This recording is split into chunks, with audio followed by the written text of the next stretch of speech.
Do me, just a quick one before we start. Can you enable me to be able to switch on my video?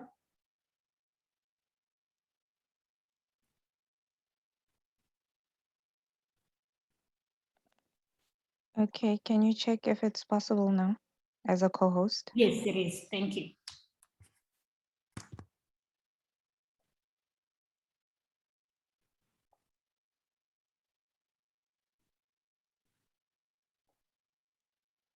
Hi, colleagues. Let's just wait for a couple of minutes. I see there's still people that are joining. We're going to be starting shortly.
Good morning again, colleagues. Those that just joined us, we are going to be starting in 2 minutes. We're just waiting to see if there will be more participants that are joining us.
Okay, I think we can get started now. Good morning, colleagues, good afternoon, and good evening, depending on where you are joining us today. Welcome to our second session on the GCE Learning Hub and online courses. We have planned a series of training sessions to deliver during this week and and next week. This session is delivered in both English and Spanish. My name is Kuselwa. I am the mail manager from the GCE Secretariat in Johannesburg, and I will be delivering this session with my colleague Vicky Mogeni, who's the Knowledge Management and Learning Officer as well from the GCE Secretariat in Johannesburg. I would like to take this time and thank you for making time to be with us, and appreciate the moment, the time that you have taken from your schedules to come and listen to what the GCE Learning Hub and the online courses are about. This is quite a comprehensive session, so we have scheduled at least to run for 2.5 hours, and we would try to speed up during the course of the training. But if you do have any questions that you would like to share with us, please make use of the Q&A icon that you see on your screen to give us any indication of where you would like us to clarify more. So as I'm addressing some of the housekeeping matters, I would firstly also like to indicate that we have started this session as a webinar, so most of you will not be able to actually talk, and but then we would like to encourage you to use that Q&A functionality to share anything that you feel needs clarification as we go along. And because all the participants have been muted, and when it comes to issues that you are experiencing, any technical challenges that you might experience during the training, please make use of the chat box that you also see on your screen. We have the technical team on standby to address some of those unforeseen challenges that you might experience. Lastly, we do have interpretation into Spanish. And if you can see on your screen, there is an icon with interpretation. It's the globe icon. If you do click on it, you will be able to make a selection of which language you would like to listen this session on. Yeah, again, just to touch base on the agenda, please move to the next slide, Vicky.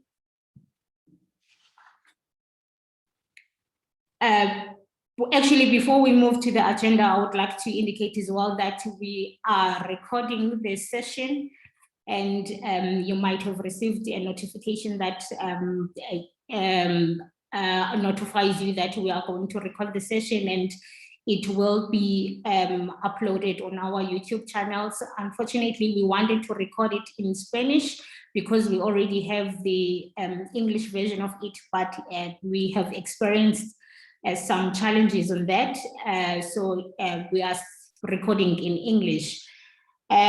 So just to address the agenda, we have prepared an exciting agenda with a mix of a presentation as well as the live demonstration of the two platforms that that this whole training is about. And the session will take about 2.5 hours, with the last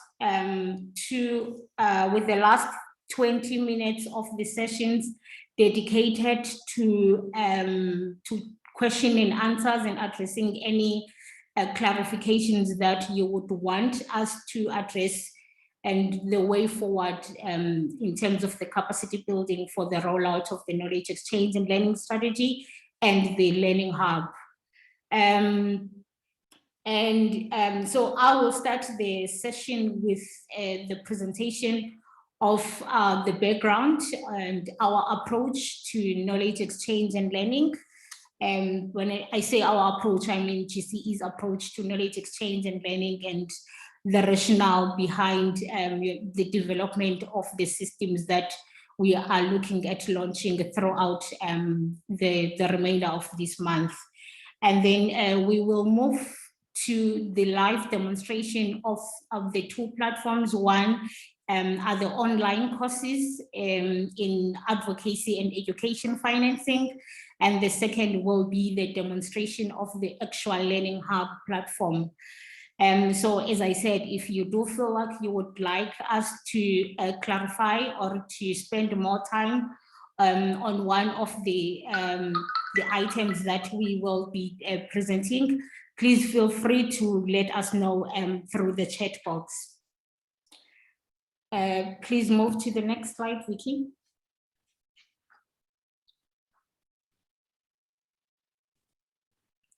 So before we go in and dive deep into the background and the rationale for knowledge exchange and learning, I would like to invite Vicky to play us the opening video, which will assist us in putting the focus of this training into context.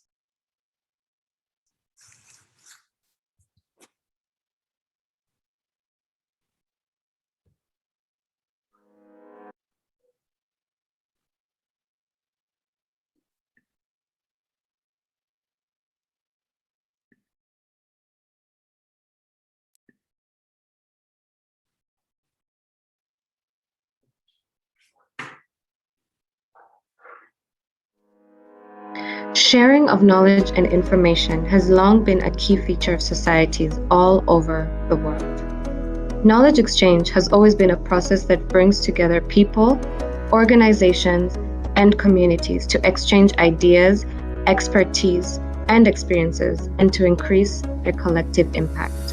Throughout history, knowledge has been passed on through writing, through drawing, and through storytelling. Today, new ways of exchanging have emerged.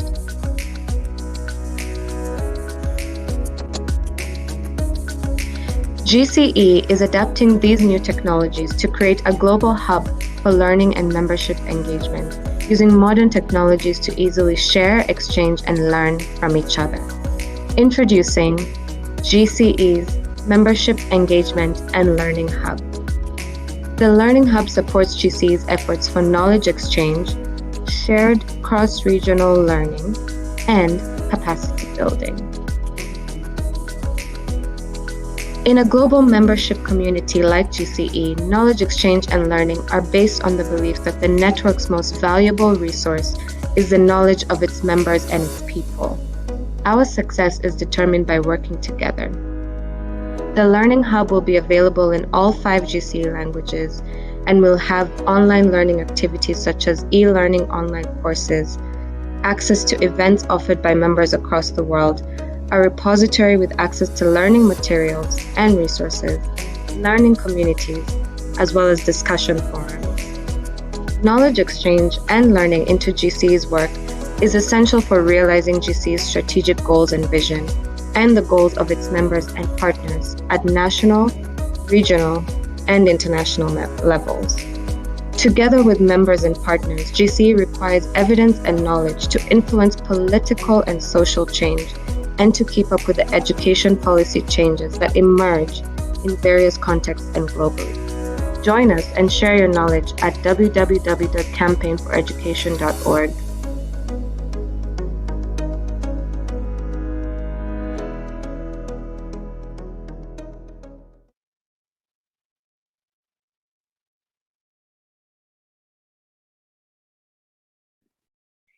Thank you so much, Vicky. You can pull back the presentation. It's always exciting to listen to your calm voice. So indeed, indeed, knowledge exchange and learning is embedded in GCE's approaches to achieve our strategic goals. And I think we are all aware that GCE's strategic focus on strengthening the movement was integrated and adopted with the current strategic plan, which by the current, I mean the 2019 to 2022 strategic plan, which we most of our work is focused on. And one of the operational focus areas that we have actually adopted as well as the processes towards achieving our goals towards strengthening the GCE movement is knowledge exchange and learning. However, it is important to recognize that knowledge exchange and learning at GCE, it's not a new practice. It has been there. It's obviously we did not have building the movement as one of the strategic areas for the previous strategic plans, but the practice of knowledge exchange and learning has been there and has been integrated into some of our programs. I think if we look back, we can all realize the impact that the CSCF program had in terms of really generating and facilitating processes for knowledge exchange and learning amongst the GCE and membership as well as to the external audience. So the development of the knowledge exchange and the new investments that we are making towards you know, the technology as well as the systems and the processes are some of the recent developments and some of the new exciting approaches that we are focusing on when it comes to investing to facilitating knowledge exchange and learning within the GCE movement.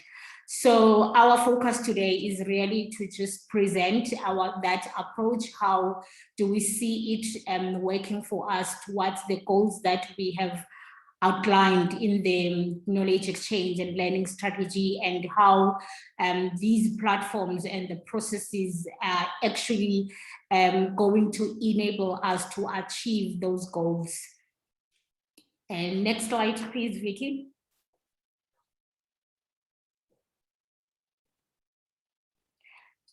So as I have indicated, that the development of the knowledge exchange and learning strategy has been one of the recent developments that we worked on, and that we feel like they are really going to be some of the critical mechanisms for us to be able to effectively implement and collaborate on knowledge exchange and learning.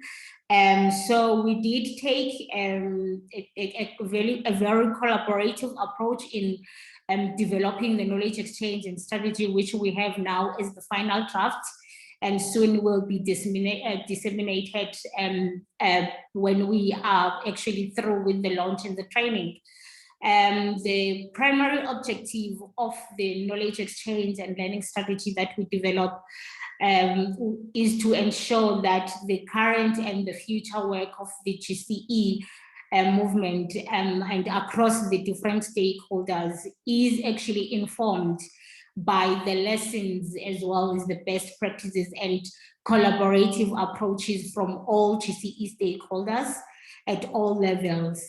And with that being said, as I said, that we followed a consultative approach in the last 3 months through the consulting the regional networks, the national coalitions, and all GCE members actually via the survey that we shared with the wider GCE movement, just to get a sense of what are the initiatives, any that are actually already happening at different levels, and how they can be integrated into GCE's knowledge exchange and learning strategy.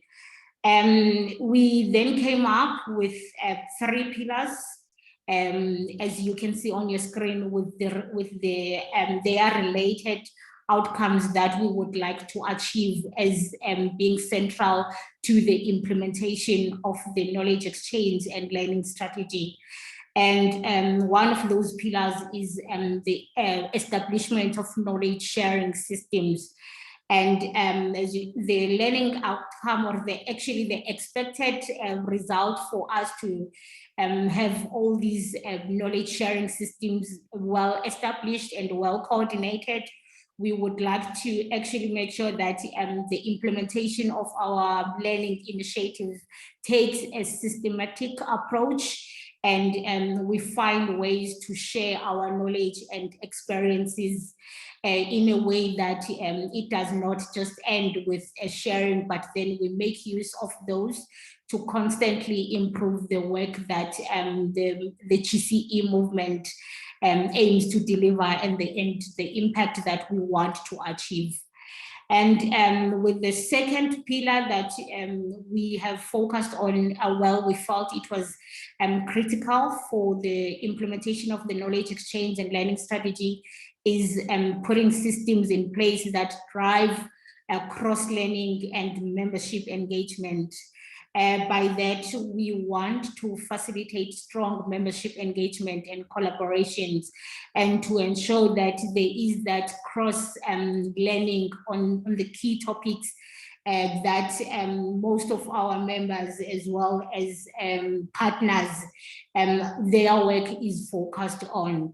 When it comes to the third pillar, it's really putting in place structured learning processes like workshops, these kind of trainings that we are having now on the Learning Hub, and any resources that we put towards strengthening the capacity of the GCE movement, as well as the capacity of the individual members and their members, and ensuring that there are efforts to replicate any successes and any approaches that have been deemed to be successful in different working contexts. So those are the three approaches that our knowledge exchange and learning strategy will focus on in terms of the delivery and implementation. Next slide, please, Vicky. So in the following slide, we really just trying to show the examples of the current learning mechanisms and how they relate to these three mechanisms. And as I indicated, with the establishment of a systematic approach and the development of the knowledge exchange and learning strategy was critical for that. So we, I think we are almost through with that process.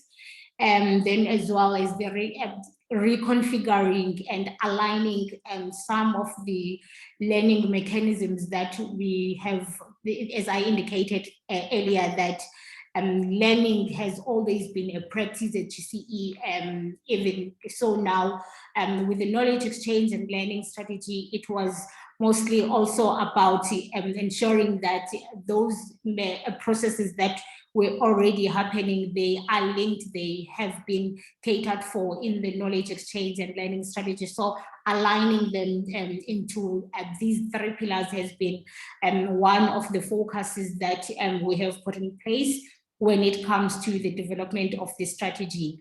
And then finally, the development and the rollout of the new processes like the knowledge exchange and learning hub, the online courses that we are launching within this month are really some of those new developments that we feel like they really align well with the first pillar.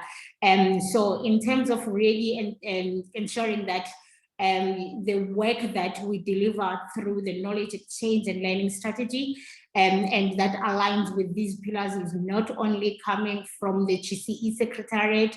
We are also welcoming any contributions from the regional networks, national coalitions, and as well as other GCE members, as how they are actually running, and if they do have any systems that they have used in their respective countries and regions to drive knowledge exchange and learning.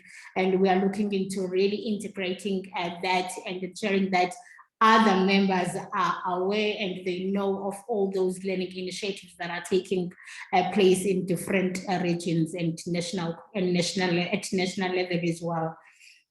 So when it comes to cross-learning and membership engagement, I think we are all aware of the communities of practice that have been running, I think, since 2018, if not 2019, and those are some of the long practices that we have ensured their integration into these pillars, and we found that they strongly align with the outcome that we want to achieve through the implementation of processes and system within Pillar 2.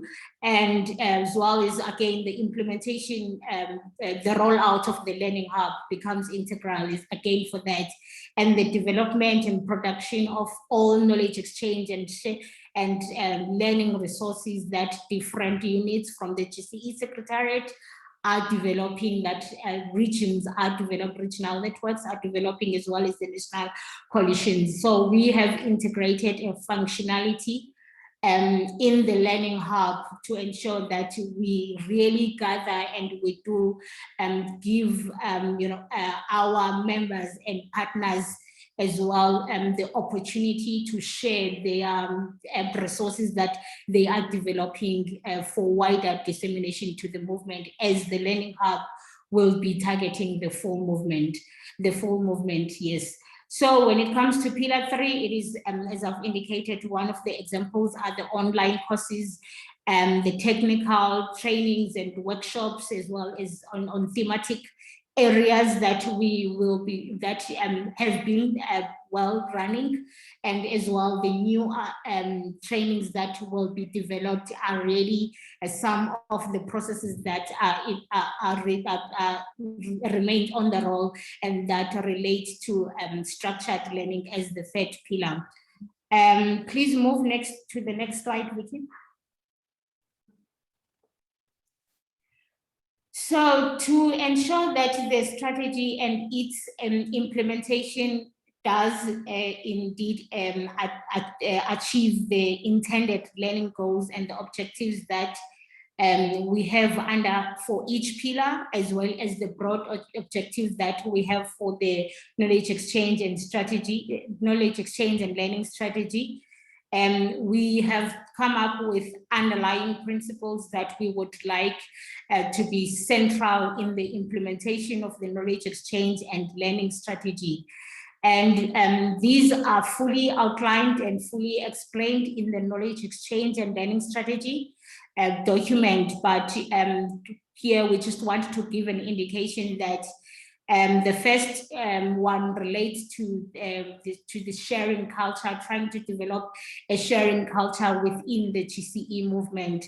There is a need for all GCE stakeholders to evolve towards the culture of voluntarily sharing information, knowledge, their experiences, and their views on issues that are critical for the work that we do, and also for us to be able to achieve the goals that we want to achieve within the education spectrum.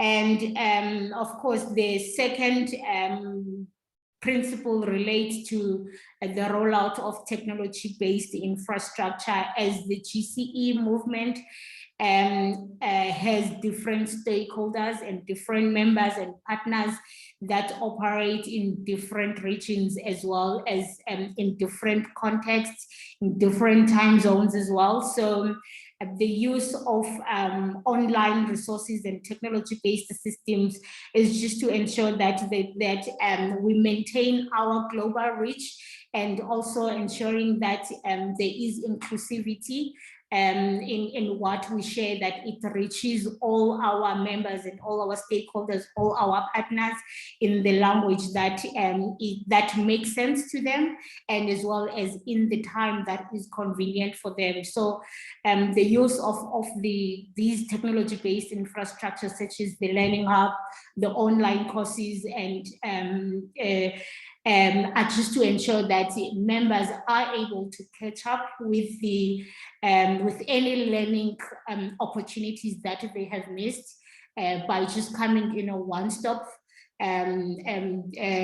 platform where they can really catch up with everything that has occurred when it comes to knowledge exchange and learning. And then the third principle relates to ownership for for us to be able to achieve the outcomes as well as the goals that we have really outlined in the knowledge exchange and learning strategy, there's a need for the movement and partners to take full ownership and be committed when it comes to really sharing and taking part and participating in the learning events that are really organized by different stakeholders of the GCE movement. And by that, we do understand that the different time zones at times become a challenge for us to always come together.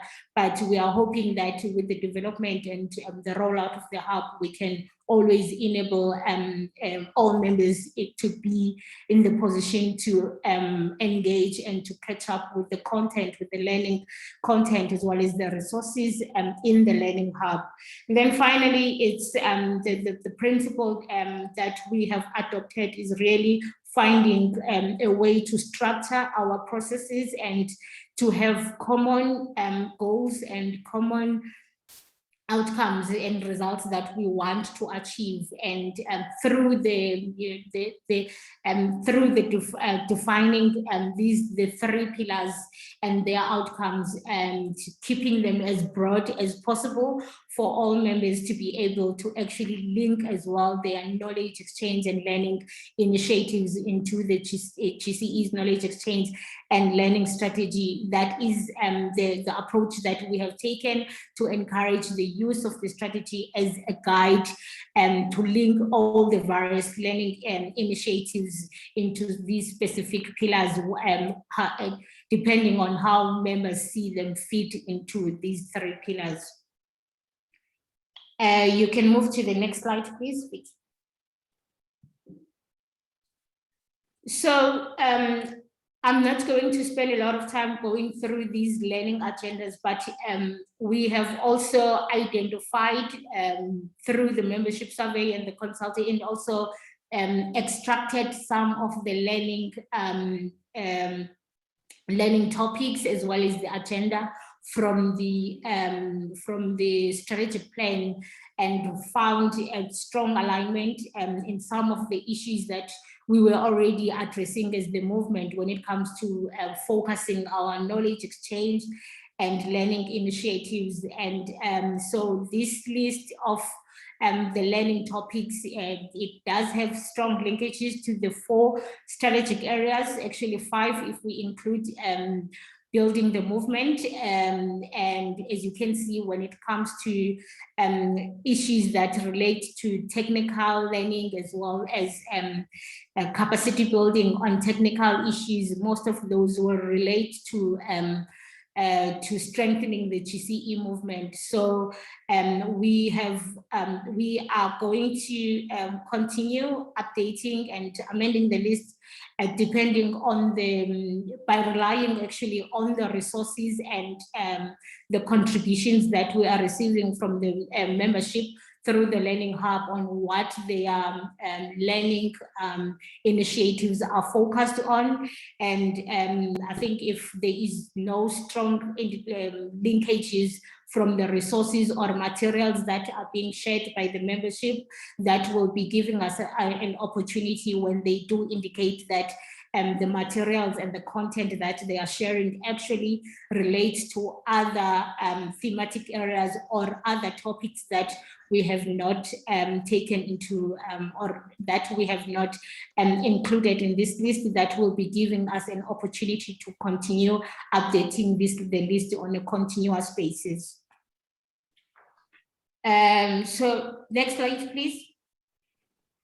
So in terms of the way forward for I think it's just quite important to indicate that the current trainings that we are delivering on the Learning Hub and the GCE online courses are critical for achieving the results across the 3 pillars, as they will be, as the Learning Hub is going to be the one-stop platform where members can still really be able to access all these learning materials, and as well catch up with any learning opportunities that they missed. So we are going to continue investing in really supporting all members and when it comes to the adoption and the implementation of the knowledge exchange and learning strategy, because those are really critical for us to achieve the learning goals that we have defined in the knowledge exchange and learning strategy.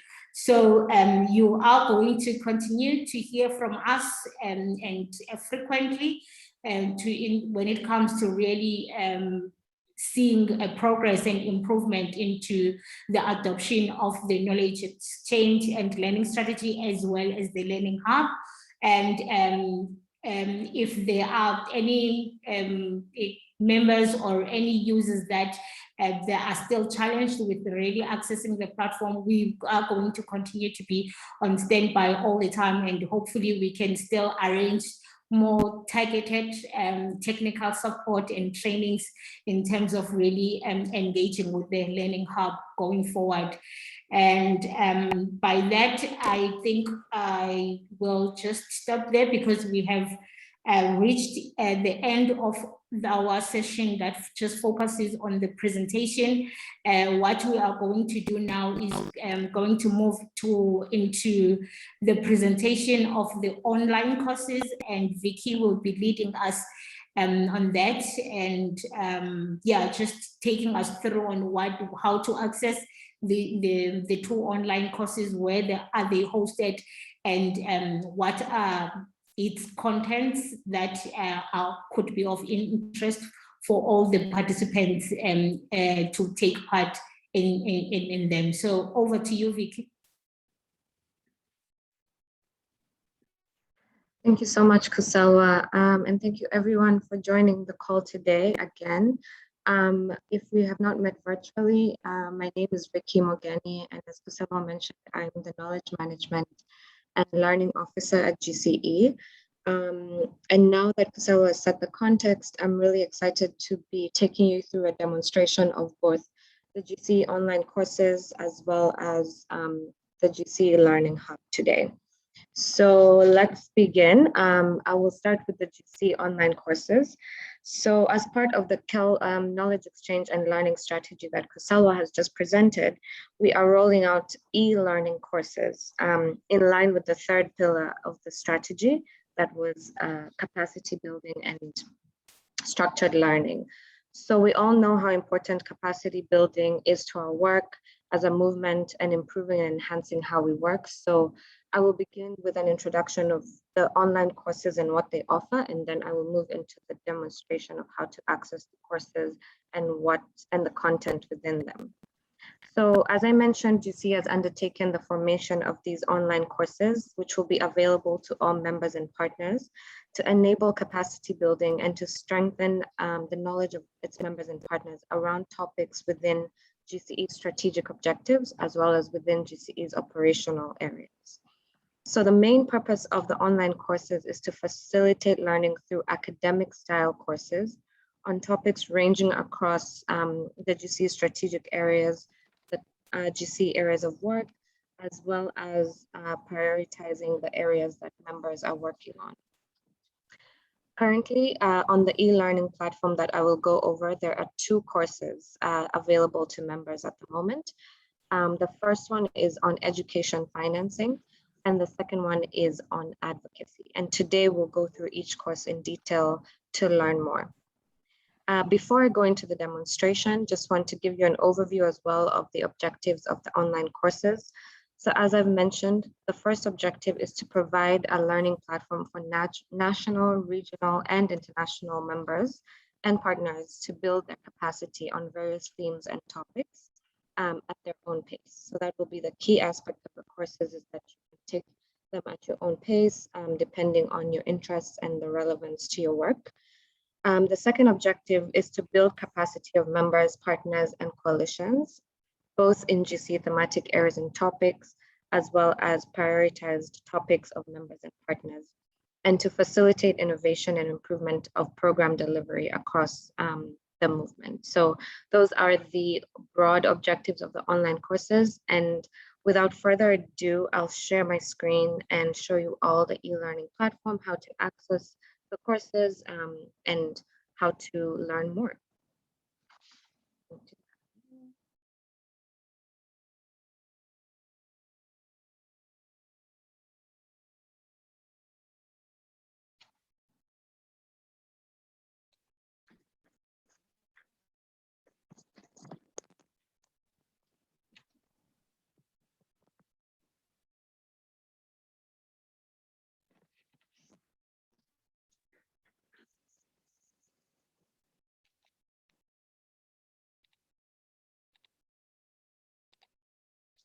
Apologies, I'm just loading the screen share now.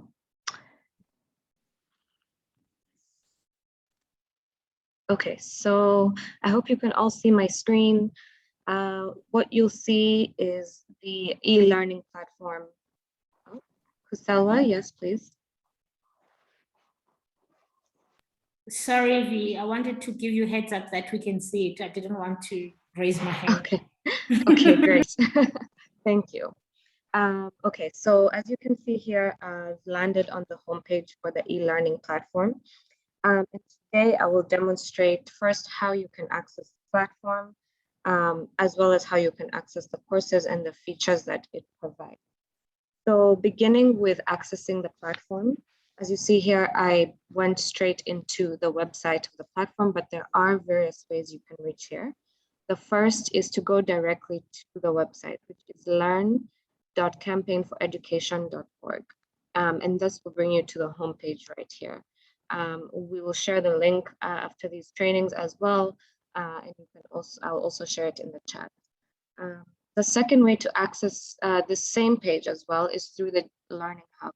And while we go over the Learning Hub, I'll show you exactly where you can find the links to the online courses platform to come right to this page.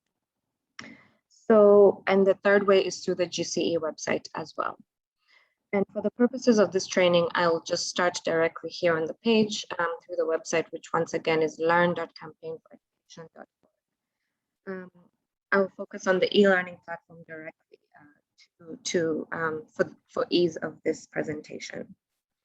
So in terms of entering the courses, you have two options as a GCE member partner or anyone who has access to this page.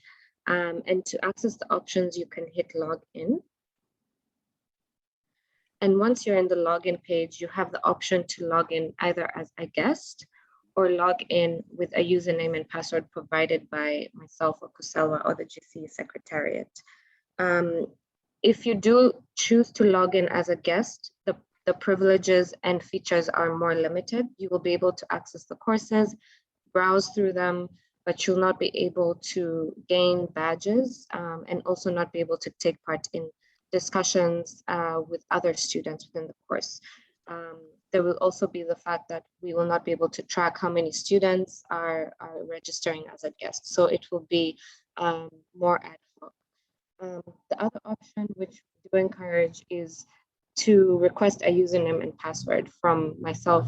And the username and password form will be circulated after these trainings as well to be able to gain that if you do not already have a login. So for this training, I will log in with my username and password to be able to show you all the features available.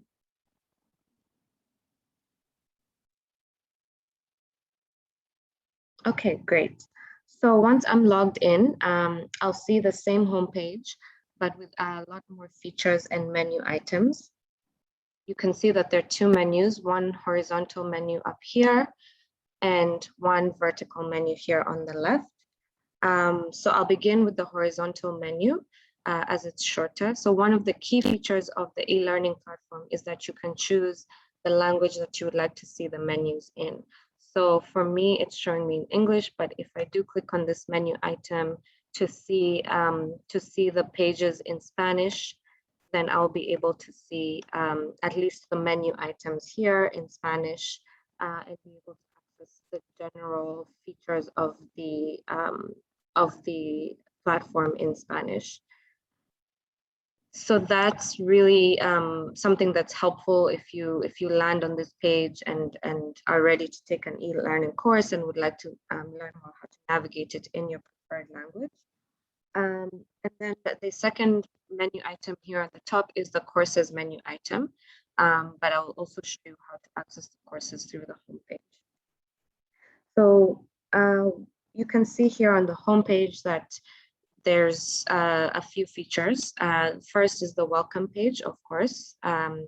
There's a search item here that you can be able to see what courses are available. But even simpler than that, you can scroll down further and the courses are all listed here in the different languages. So I noted the translation for just the menu items and the features on the page.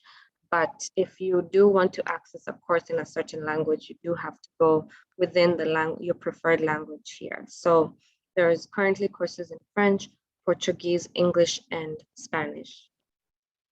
The next aspect of the homepage is the site announcements, where I'll be adding announcements, or Cosella will add announcements that will be available to members and partners who have a login and are accessing the course that way as well. So here the announcement was that Spanish courses will be coming soon, and we've actually uploaded the majority of the Spanish courses at this time. And then the final aspect of the homepage is the My Courses tab, which just shows you the courses that you're enrolled in. I'm enrolled in education financing, so it shows up here and I can always access it through here as well. So the homepage is really a one place that you can access most features of the e-learning hub platform. So moving on to the menu on the left here, of course, this is the homepage that we are on. The second menu item is a dashboard where you can see all information relating to your courses, your timeline, files, users, any badges that you've earned, a calendar with events, upcoming events. So really just one area for students to be able to access. Because I'm an administrator, I can see customize this page, but for users who have a login, you'll only be able to see the page as it is.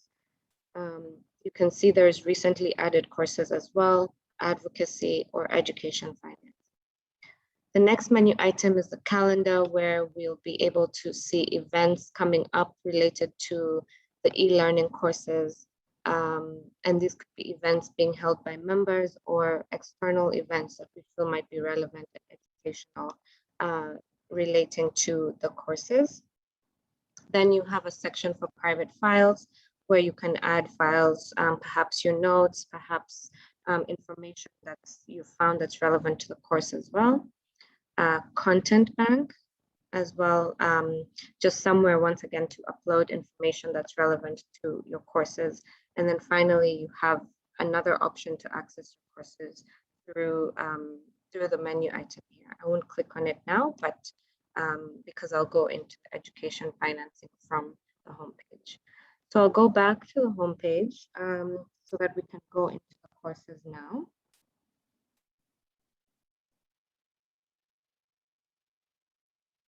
Okay, great. So I will scroll down to the homepage and go to the education financing course to begin through the links that I showed you earlier. So through course categories, I'll start with the courses in English for this demonstration, but I'll also show you an overview of the Spanish courses, since I know there's some Spanish speaking attendees as well.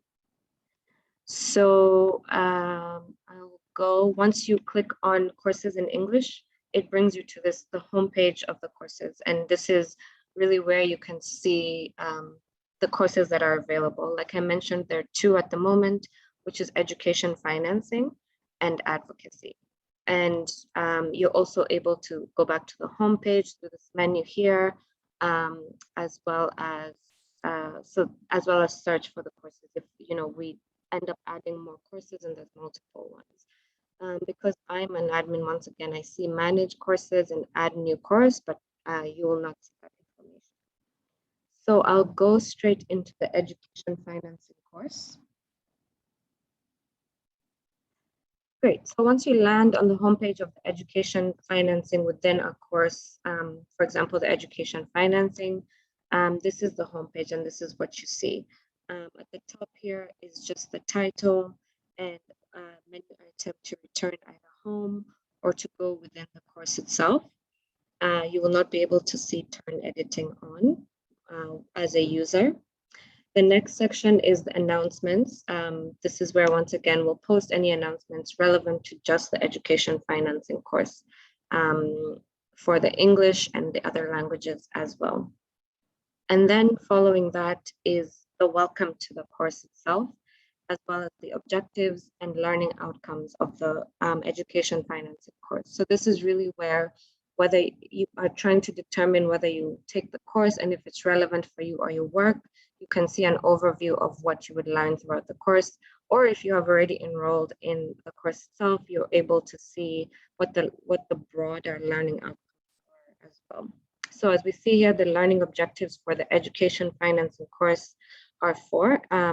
The first one is to understand the human rights and practical background of education financing globally. The second is to comprehend country-level budgeting and key principles behind education financing on a national level, including through case studies. And the case studies element is really great about the courses because it gives that practical element as well. The third objective is to explore taxation and corruption and why they matter for education financing. And fourth is to gain a high-level understanding of global education financing trends, why they are important, and how they play into various contexts, including members' own contexts. So as you can see, the great thing about the education financing course so far is that it covers all the basics of financing mechanisms of education, including the human rights context, as well as dives deep into the practical examples of each aspect. So it covers a wide range of topics within education financing, and you're able to find them all here within the course. So in terms of the format, the courses are divided into modules to cover this range of topics. You can see here in the education financing that there are 8 modules covering the issues and topics comprehensively. I'll scroll down just so you can see the modules up to 8. In terms of what is covered very briefly within each module, Module 1 covers the human rights overview, as well as where the need for education financing lies, but still while offering practical examples of human rights context as well. Module 2 covers budgets, revenues, and expenditures. Module 3 covers taxation and equity. Module 4 covers the practicalities of tax evasion and revenues, as well as what needs to be done about it. Module 5, I think I'm on 5, covers budgets and the importance of monitoring and tracking budgets with data, and why data is important, particularly for education financing. Module 6 is a continuation of that and really covers public expenditure tracking. And as you can see, again, with each module, it has case studies to bring that practical element and to give it real world examples that really make the course more relatable, more easier to understand as well. Module 7 also covers budget analysis. And finally, Module 8 brings it all together to understand what budget advocacy is. So in fact, you can go through and determine what model could be most relevant and useful to you. And there are opportunities. What's interesting is that there are opportunities to get badges for when you complete various modules as well. And you can download the badges here on the menu on the left once you receive a badge and use them for your professional development or in advocacy spaces, etc. So I will go ahead and go into one of these modules just to show you how it's structured within the course itself. So within module 1, when I click it, it prompts me to come to lesson 1.1.1.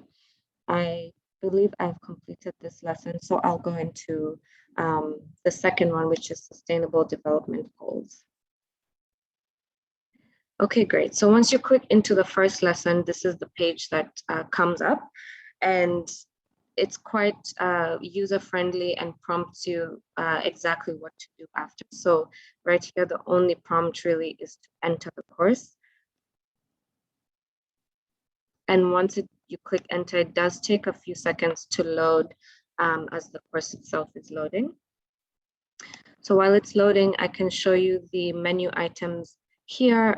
You can access go back to the financing education course, go back to module 1 if you want to choose a different lesson, or even go back to the homepage or exit completely. So because I had already begun this course, it's saying resume, but I will restart for this demonstration.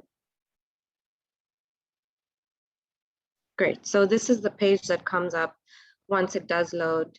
Online course on education financing. Like I said, the prompts are easy, user-friendly, and you hit start. And then you hit start again.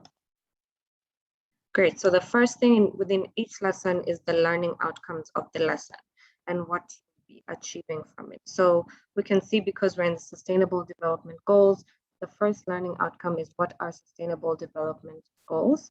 The second one is what do they say about education and financing of education. The third is what is the progress on achieving the sustainable development goals. So once we've gained an understanding of the learning outcomes, and this gained interest as well, we hit continue. And then it shows us that we are now beginning outcome 1. What are sustainable development goals? Once we continue, for each lesson, in order to move to see a continue button, you do have to go through all the prompts. So we can hit the icon to learn more, and it gives us a brief interactive description of what sustainable development goals are. They are global goals that were adopted by all member states of the United Nations in 2015 as a universal call to action to end poverty, protect the planet, and ensure that all people enjoy peace and prosperity by 2030. So you can read through, continue understanding the basics. And once we have clicked on the icons, you can see the continue button showed up. So we can press continue. And now we're moving on to outcome 2. So most of the lessons are quite interactive, not too lengthy as well, and easy to understand. So what do they say about education and financing of education? Once again, we do need to click into the prompts before we can continue. So if we click on quality education, we can see what the SDGs say about quality education.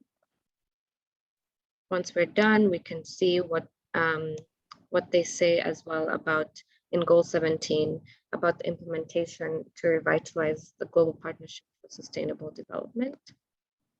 And then now, once we've clicked on all the prompts, we are able to continue to the next part of the lesson.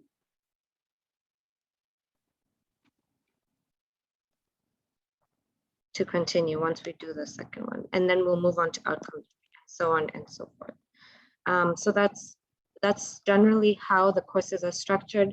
They're quite, like I said, interactive, offering practical examples. For example, with module 1, there is videos available that you can see. What does schooling for poor profitability mean? Watch the video, understand more, and learn in a more interactive and different ways, depending on your learning style as well. So I will go back to the home page and also briefly show you the advocacy course. So once again, in the home page, I come down and I can see courses in English. And then this time I'll go into the advocacy course. Great, so similar to the education financing, it's a welcome page to the advocacy course. It shows you the 4 learning the announcements page, and then the 4 learning objectives of the advocacy course. So for advocacy, upon completion of the advocacy course, you'll be able to define the meaning of advocacy in technical terms and explore examples of advocacy in the education sector. Secondly, you'll be able to understand how to create a theory of change and logic framework based on a problem and how to frame issues when conducting advocacy. Third, you'll be able to explore how to engage with government actors and policymakers on important issues of focus within various contexts and situations. And fourth, you'll be able to comprehend the usage of data monitoring and evaluation measuring effectiveness, and resource mobilization in advocacy. So once again, you can see it's a very comprehensive course, covers basics as well as dives deep into some of the important aspects of advocacy, as well as practical aspects, such as developing monitoring and evaluation frameworks and theories of change as well. So similar to the education financing course, if I go into what is advocacy on module 1, it will bring me to this page again, and just hit enter. It does take a few seconds to load here, and you have the options to go back here as well. And then once again, because I started this course, I have the option to resume it. So I restarted before, so I'll resume now. And it shows me exactly where I left it before. And this is particularly if you have a login, so you can just take it at your own pace. So I reached learning outcome 1. What do we mean by advocacy? Read through it and then hit continue to facilitate transformation, to take action and influence decisions. And then it shows me what does advocacy involve. Once I click on all prompts, read through them, then I can click continue as well. And then I'm moving on to outcome 2.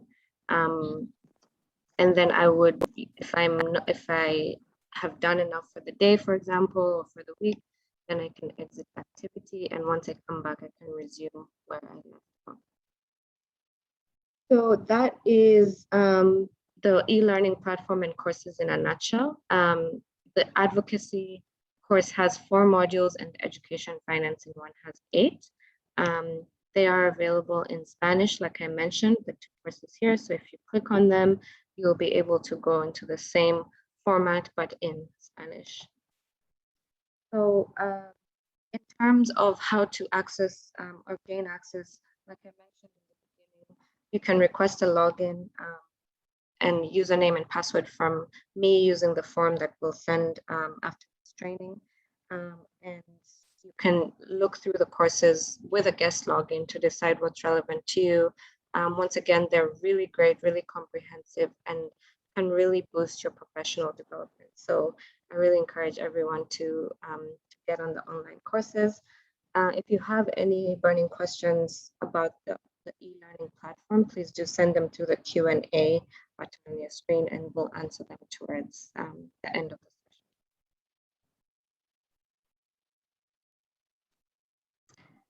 session. But now I'd like to move into the live demonstration of the Learning Hub itself.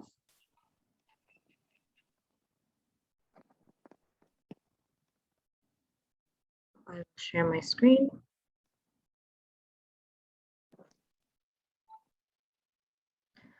Okay, great. So we're equally excited today to also be showing you the Learning Hub and the features that it offers, and detailed instructions on how to access it and how to navigate the different features as well.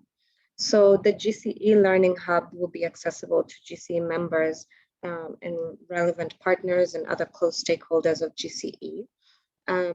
Myself and Kusela, as well as the GCE Secretariat, will be offering ongoing support, as well as be the focal points to granting access to all users. So once again, access to the platform is granted to a coalition or organization affiliated with GCE. So you will all be able to let me know if you don't have a login already. Through the form that we'll share after this training, you can let us know who is the focal point from your organization that should receive the login details that will enable you to access the platform. So we'll share that through the chat as well as after this training. And then in terms of accessing the platform, once you do have login information, there is the easiest way to access, which is through the GCE website here. So once you go to campaignforeducation.org, in your preferred language, etc. If you have it in English, on the top right is the members portal button, and once you click there, you're redirected to sign into the hub. So I'll just click. Because I'm already logged in, it's brought me straight here, but it will redirect you to Microsoft to sign in, and you would use the credentials that, that we provide to you once you've filled in the form. So let me go back to the hub. Okay, great. So once you have access to the Learning Hub, this is the first page you will see once you log in. And this is really the welcome page into the GCE Learning Hub. And if you do experience issues arriving at this page, like I said, we will be providing ongoing support for all members and partners, so you can feel free to contact us as well. So I'll begin by giving an overview of all the pages and functions of the hub, and just going through each aspect to show you the functions, and then we will proceed in more detail to the practical trainings later on. So I'll begin with the first built-in translation feature. Here you can see on the top right, as soon as you log in, you can choose your preferred language. I'm working in English. If you prefer to work in Spanish, then you can choose Spanish as well. And the menu items similar to the e-learning platform will show up in Spanish. Just to note that the content itself will still be in the language that it was uploaded, but that is also dependent on which language it's uploaded in as well. So I'll go back to English. So that's a great feature that enables you to enable accessibility. So this is the landing or homepage. You can see that there's a welcome to the Knowledge and Learning Hub for the Global Campaign for Education. Once you are logged in, you won't be able to see the edit buttons. These are administrative buttons that only I'm seeing now. So this page serves as a welcome page, but also once you scroll down, the first thing you can see on the left here is upcoming events. So this is really where we will be posting both events from the Secretariat, events from members who have sent them to us, which will show you how to use that, how to be able to contribute events, as well as external events that are deemed relevant to GCE. So you'll really be able to see all those upcoming events here in one. Todos estos eventos. Sorry, I think the Spanish is in my channel. Okay. So once you scroll down, then you can see upcoming on September 30th is the global launch of the Learning Hub, and you can click into that and we'll see the Zoom details as well as the agenda or any additional information that's been posted. As I mentioned, we will be posting external events from partners or other organizations if relevant, or if they are sent and submitted to us as well. So you can see here on the right, if now you would like to contribute an event or meeting that's taking place within your organization that you would like to be available to other GCE members and partners, you can use the quick links section here, where you can click on share events and meetings. As I said, we'll go over in more detail how to do that later on in this training. You can also use the quick links to share knowledge and resources, and we'll also go over that later. And then, as I mentioned, you can also access the online courses here through the hub. So this is the quick link to go right there. And once you click on that, it takes you straight to the e-learning platform that we've just gone over. So the next part of the homepage is content-based as well. So on the right side, you can see GCE's Twitter feed, which social media is a great tool to share information and knowledge as well. And then on the left would be the blog posts that are submitted by both members. And as I mentioned, we will show how to submit the knowledge and resources that will be posted here. So some recent resources are the GCE statement on the military impact for schools in Gaza, and any other relevant blogs and resources will be posted right here on the homepage. And then we also be posting external knowledge. So information that's coming from outside GCE but is extremely relevant to our work will be posted right here in external blogs and knowledge. And then that is the end of the homepage. So it's really just an introduction to some of the basics of the Learning Hub. And then the next menu item here is about the hub. About the hub page is essentially a background page that gives an overview of the purposes and objectives of the GCE Learning Hub. The rationale or background is the first part of it and is explained here. And the basics of the rationale is that GCE's work as a movement is centered around its strategic goals and objectives, and that our success is determined by collective impact. And so the provision of the membership engagement and knowledge hub will be a freely online platform to facilitate engagement, collaboration, and sharing of knowledge and experiences. So in terms of the purposes of the GCE Learning Hub, which is the next part of this page, the hub will serve the purpose of ensuring members are engaged with each other's work, as well as with GCE's work. And this will serve to ensure we're all aligned and engaged as a movement as well. So the first aspect is membership engagement. And membership engagement, as I mentioned, as a movement is key to our work since we're working as a collective group, and ensuring that we're aligned and engaging with one another is key. So the hub will facilitate membership engagement through various discussion boards, through various areas in the hub for learning communities as well, which we'll go over. The second purpose is shared learning, and the third is online collaboration. These are some of the most key purposes of the hub because though it will be serving to provide a space to share learning resources that are produced at the regional or national level.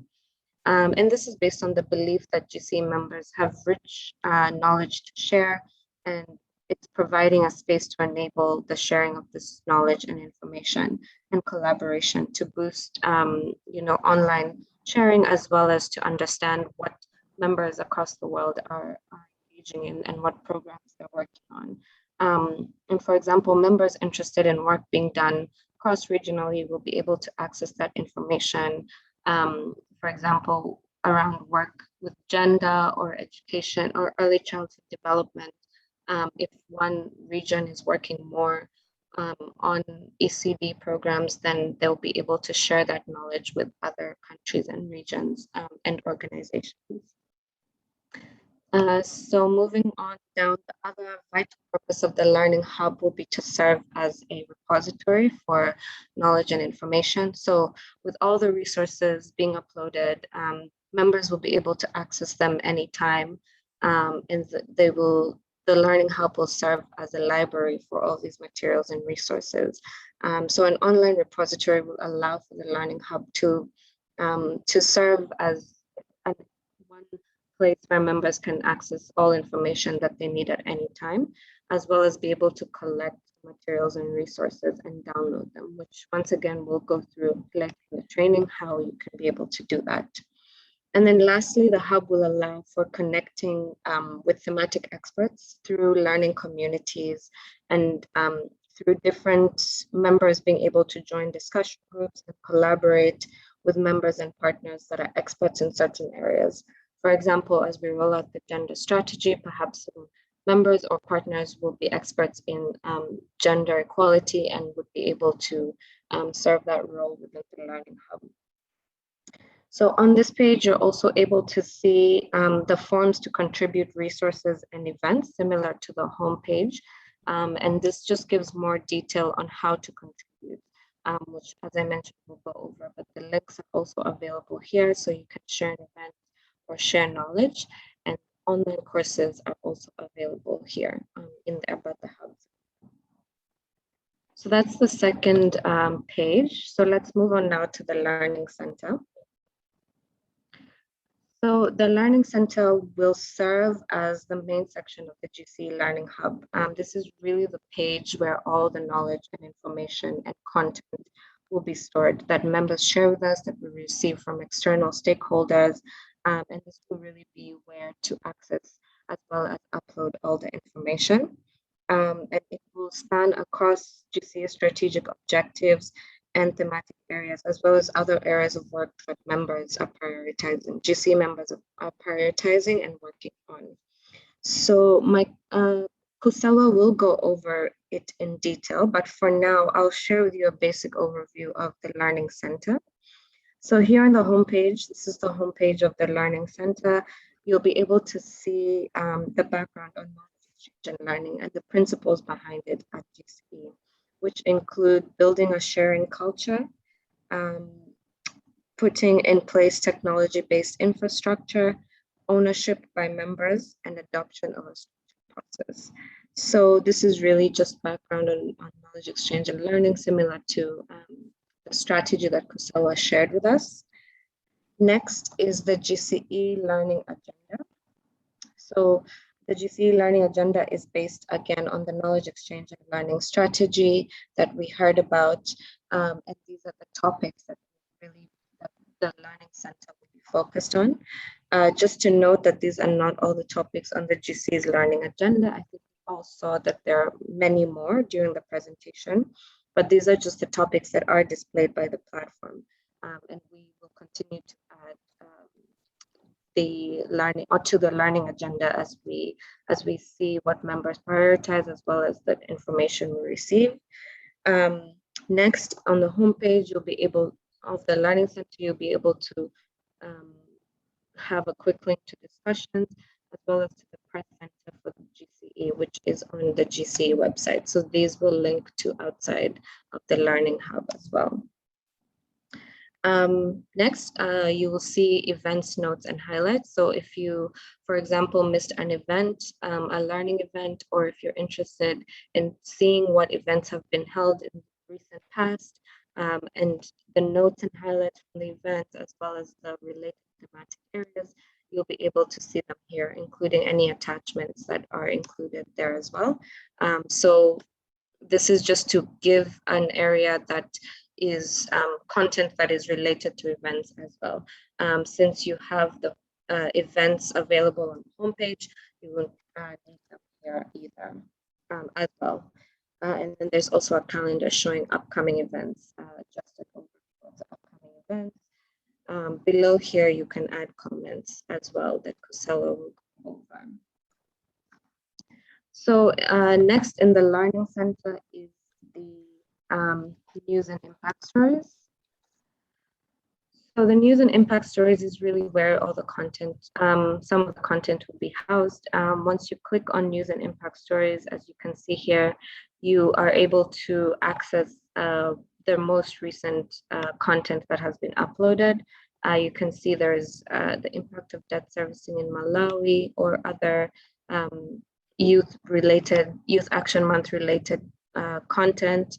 And then once you scroll down, you're able to see it as a list as well, and able to filter depending on what you're interested in reading and viewing. Kusela will go over how to filter and how to really find the information you're looking for and how to use these pages, but that's an overview of how the content will be housed.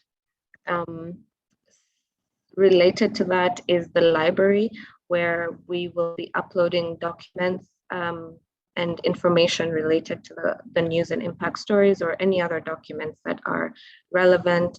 And once again, here you're able to filter by the strategic areas or topics, and you're able to access or download any of those documents. And Kusela will go over that later. The next menu item is the learning communities. So this does take you to a new page where you can see the different GCE learning communities and really be able to engage with them depending on your interest, and the 3 learning communities that we have here as well. So you can see there's the education and emergencies learning community, and these will just be forums for discussion about each GCE community of practice, as well as general discussions as well. And Kusela will go over in detail how to engage with those. So I'll go back to the Learning Center, and those are that's the basics of the Learning Center, which we'll go over in more detail. But as I said, it's really the key aspect of the Learning Hub, and will be depending on members to share knowledge and information. So we'll go over how to contribute to the Learning Center shortly. So moving on to the advocacy and campaigns menu item. Let's begin with policy advocacy. So the policy advocacy page will really serve as an information center on the ongoing policy and advocacy spaces of GCE. As you can see here, similar to the previous homepages, the homepage provides background on policy advocacy at GCE, what the goals of policy advocacy are, and what GCE's strategic role is to ensure that the voice of grassroots civil society organizations is heard. And then once you have the background, you're able to really go into the specific policy advocacy spaces that you are looking for information on. For example, if we, so we have currently we have 5 advocacy spaces here, and we'll go into the partnership for education, as I think it does have some content at the moment. So here in the separate page for the GPE advocacy space, you'll be able to understand GCE's role within this advocacy space with the background here, and then followed by meetings and events that are coming up related to the Global Partnership for Education. So these could be the same as the events on the homepage or separate events as well. And then the calendar, which just populates the same upcoming events. And then you are also able to access resources and documents related to GPE. So this is where I'll be uploading documents and resources coming from the Global Partnership for Education. If you are interested in viewing them, you're able to see them here. As we upload more, there'll be a list of them. So if I go back to policy advocacy spaces, the other advocacy spaces also have the same format where you can see events as well as resources and documents and be able to access them depending on the availability of the content. Next, we'll go into campaigns. In terms of campaigns, the format is similar to the advocacy space, where you have the background of GCE's role with campaigns, which is to provide opportunities for participation of GCE members based on common objectives, shared strategies, and global impact. It provides further context on, how GCE campaigning takes place.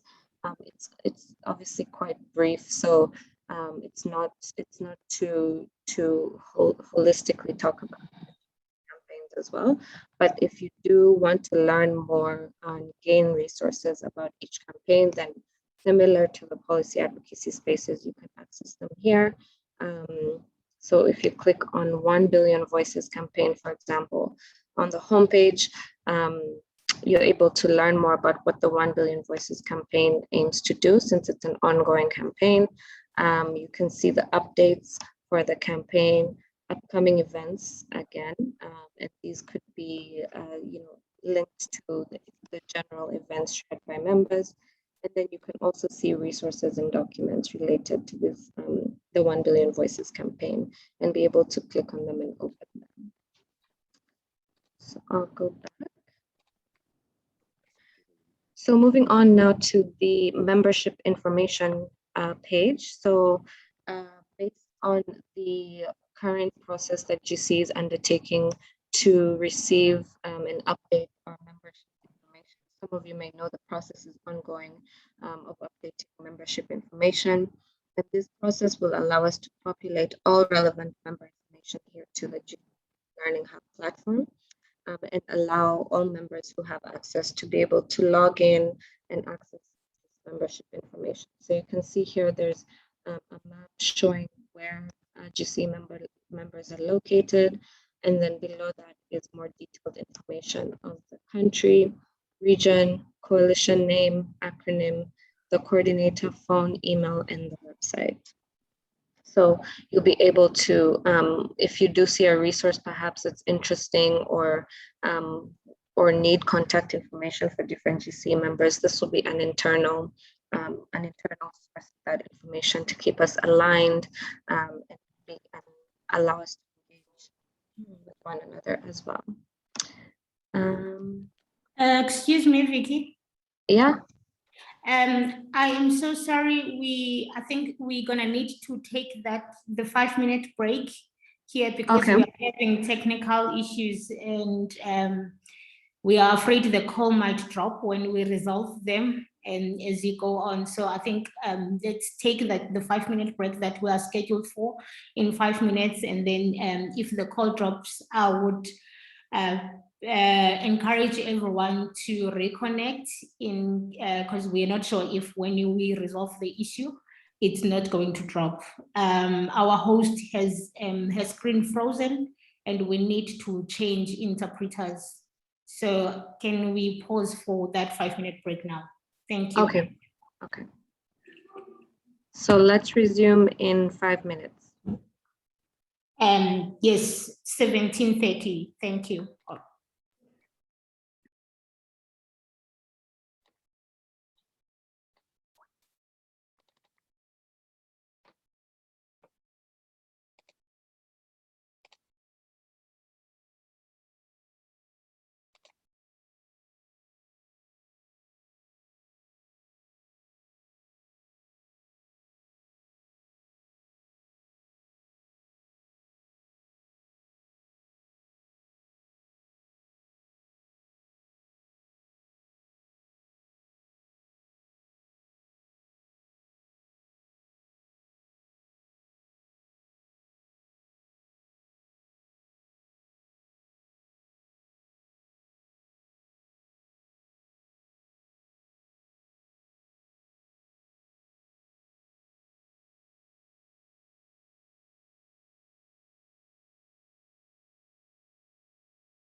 Okay, everyone, welcome back. I hope you were able to take a short break, and our interpreters were able to as well. So we'll just resume where we left off in terms of going over the menu items of the Learning Hub. So yes, as I mentioned, membership information will be updated on this page and will be available to all members or everyone who has access to the Learning Hub. So please do participate in the membership update process as well. And then the last aspect or menu item of the Learning Hub is the constituency information or constituency engagements. So the hub will provide closed spaces for constituency engagement based on a regional basis. And the key aspect of these spaces is that we'll be providing admin access to a focal point from each of the regions or constituencies. So this will be a space where members from Africa or Asia and the Pacific, Europe or North America, Latin America, youth-led constituencies, Middle East board members, international organizations, or separate communities of practice will have a closed space to engage, communicate, and learn from each other as well. So in terms of what's within the groups, I'll go into the youth-led constituency just to see how it's been set up. So once you do click, it goes to a separate page. You'll be able to edit this and be able to save it to your preferences.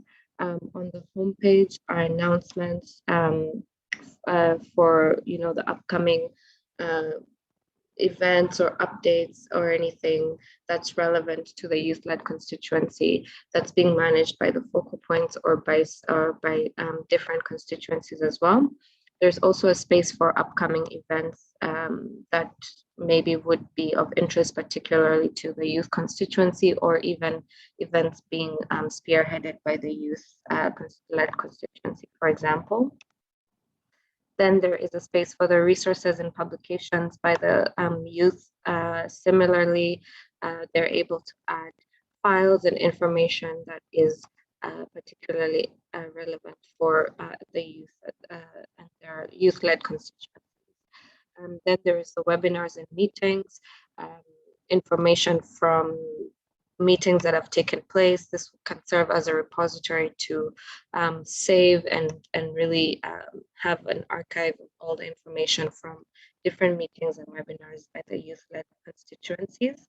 And then finally, there's a discussion board, which is quite important to facilitate that online collaboration between youth, between anyone within the closed constituency engagement as well. So that is the constituency engagements aspect of the Learning Hub, and that will really just facilitate engagements that are particular to the different regions and give a space to members and partners in different constituencies to be able to share in a closed space and be able to still learn from each other while still using one platform and learning from other members. So there you have it. That is the GCE Learning Hub in a nutshell, just an overview of what it offers and everything that's available, as well as the features.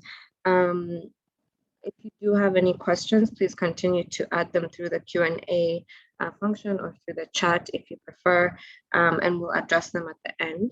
And since we've already taken our break, I think we can go straight into learning about some of the practical elements of the hub, how you can engage with it, how you can get involved. We're really going to want members to own the hub and be part of sending in knowledge and resources, events, and information. So we're going to run through how this process will work, both for events and for sharing of resources to enable everybody to be comfortable with it and to really proceed with that learning on a larger scale and give members the opportunity to share and learn from each other. So I will hand over to Kosawa to really show how the sharing process works, and then I can show how they are uploaded as well. So over to you.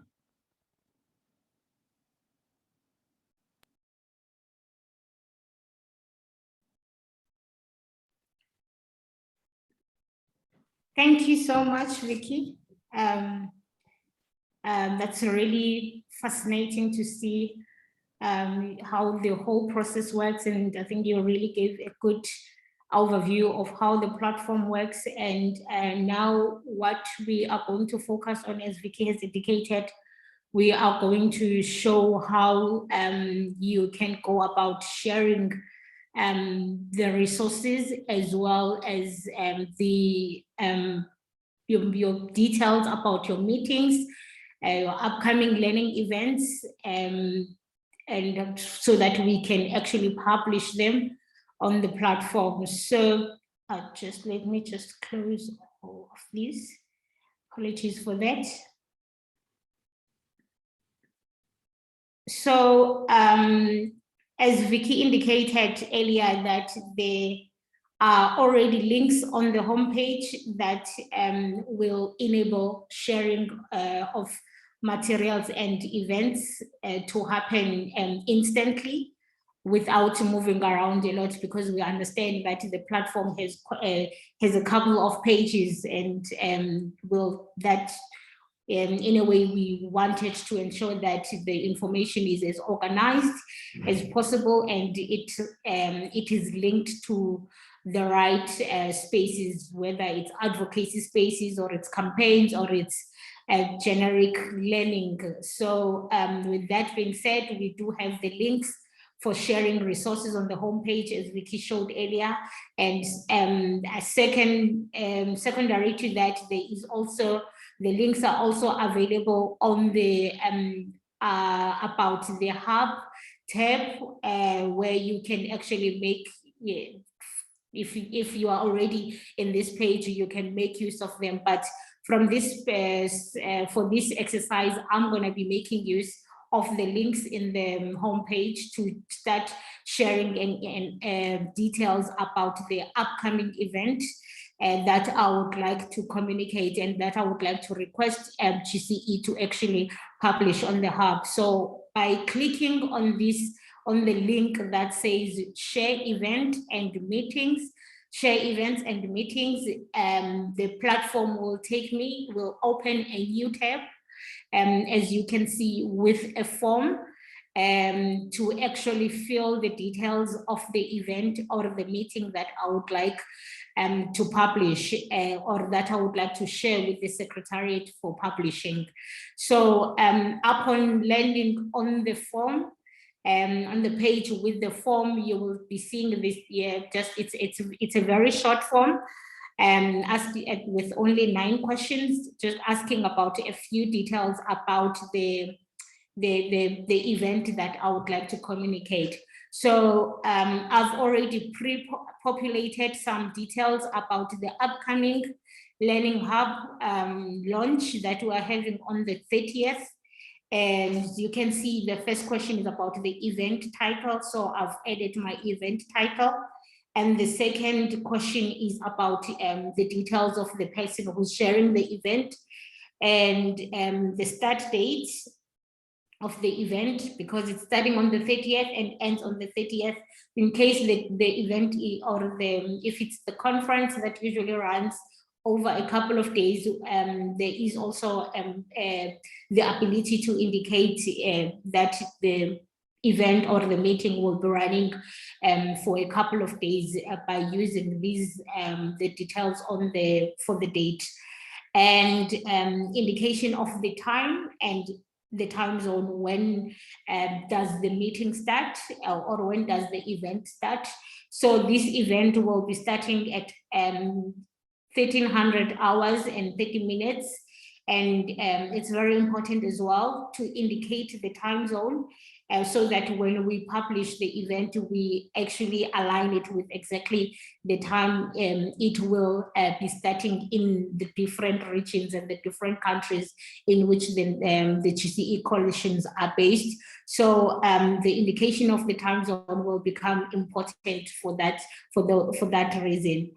And then the sixth question is about the location, if it's a face-to-face or it's an online event. So this will be a virtual event. So we're just indicating there that it is online.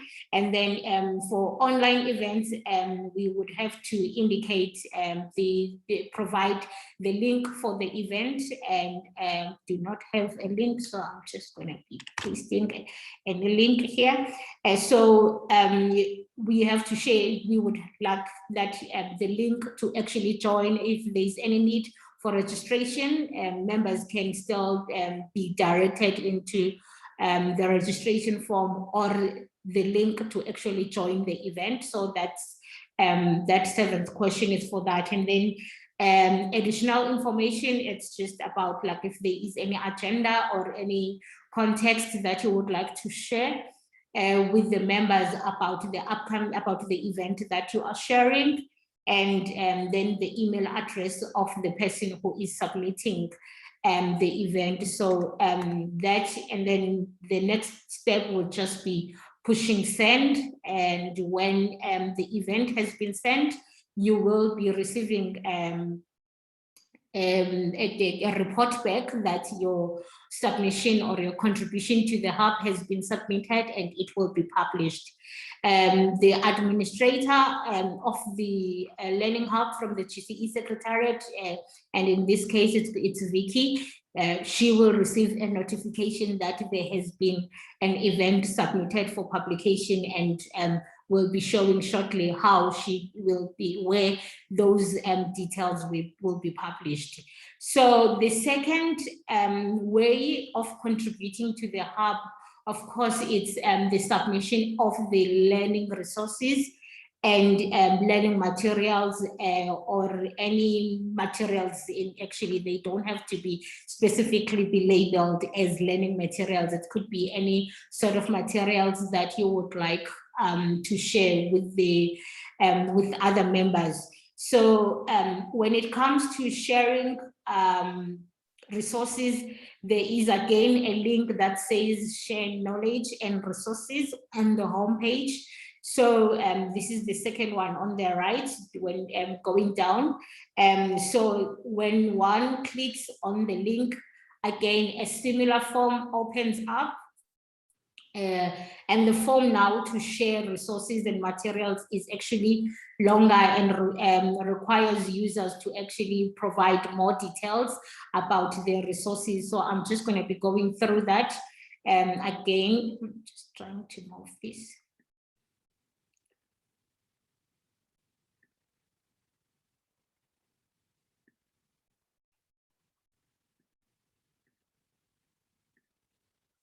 All right, so about the form to contribute materials and resources to the hub for publication. The form has, I think, up to 9 pages, up 9 questions again, that are just asking for general information about the material that is being shared from the end user side. So the first, the first detail that we would like to have about the materials or the resources, it's the title of the submission. What is it? Is it like, what is it? If it's a story, what is the title of the story? If it's a document, what is the title of the document? Exactly how you would like us to publish it in the Learning Hub. So the title is should be aligned with exactly how you would like us to publish. And then the second details that we are asking for, it's the name of the contributing coalition or a member or a partner. So here we have just made it made up that, for instance, if CSEC Malawi was the contributor, was the coalition that is submitting this. So you just fill the details of the name of the coalition, and then the email address of the person who is filling the form. And the following question is about linking the resource or indicating how the resource is can be linked to GCE strategic objectives of which strategic area does it actually align with. So I think we are all quite aware of what all these strategic objectives are about and how to actually link the work that we are working on into these strategic areas. So this one was about the impact of debt servicing in Malawi. So debt relates to education financing. If there is, if the users or the coalitions are submitting information that relates to their own strategic goals, better than they do with the GCE strategic goals, there is also an ability to indicate here how in their own institutions does the material or the document that is being shared relate to their own goals. And then the next question would be about really diving deep into thematic areas.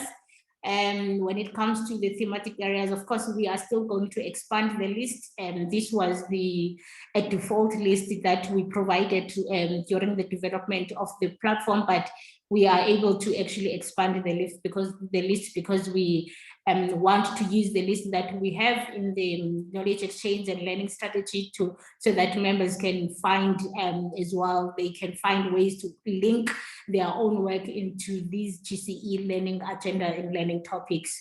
So this specific resource relates to education financing, to education budget tracking, and domestic and international financing. So I've indicated there, and one would be able to actually link the material into many thematic areas if it does cut across a couple of areas.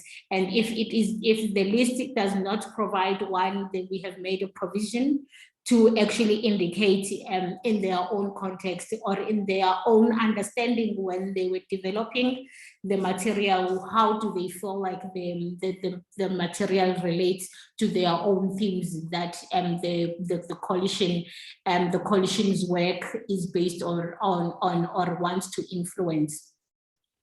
So the number 6 would be an indication of what kind of the material is the coalition submitting. Is it a case study presentation? Is it a document?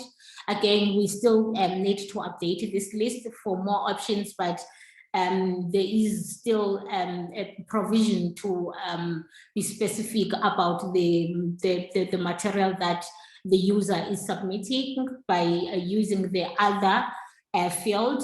But for this one, we would like it to be published as a blog in the Learning Hub. So that's the indication that has been made. And when it comes now to the language, and I see that there was a question about the language. So the resource, what language is the resource that is being submitted?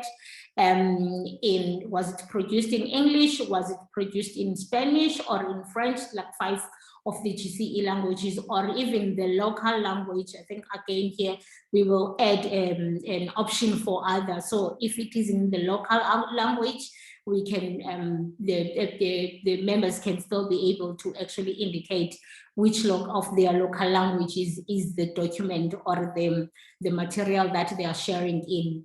And so when we receive especially I think for documents and large materials that are going to go, that will be sitting or that will be shared in the library, in our documents library, which we are going to show as well.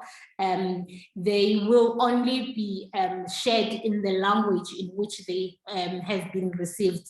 So for instance, if we do receive a 100-page research paper from CLADE, we are not going to translate those research papers because they have been developed in that language, and so we are going to publish it in that language and indicate that they are in Spanish. However, for materials such as blogs and short stories, because the platform has a built-in translation, users will still be able to switch between languages to actually get to view the content that we publish in the language that is suitable for them. So that is just for stories and the blogs and any material that we put on, except for documents and videos as well as photos, because that information cannot, the platform is not able to penetrate those kind of materials and translate the full details into another language. So if the material was already published in your own website, there's also an ability to actually just share the link with us so that we can access it, download it, and publish it on the Learning Hub, or we publish the link that is hosting your resource in your own website. That way we will just be posting it as a link and direct the hub users into your website to actually view the material. So there are many ways of really posting material, stories and blogs on the hub. So lastly, it's about the attachment. If there are any visuals that you would like us to actually provide, that you would like us to make use of them when we are publishing the content. So this allows that one can upload files, videos, files such as the documents, videos, and the images.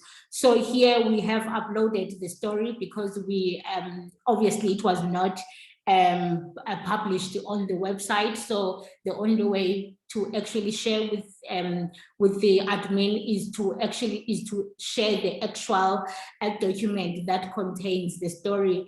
And then the last step would be really pushing the submit button.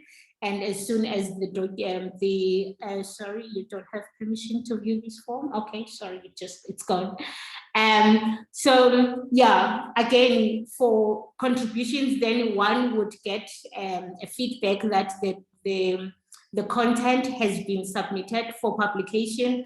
I switched between accounts, so I think that error is coming from that. So I did not get the feedback because I did switch earlier to an admin account.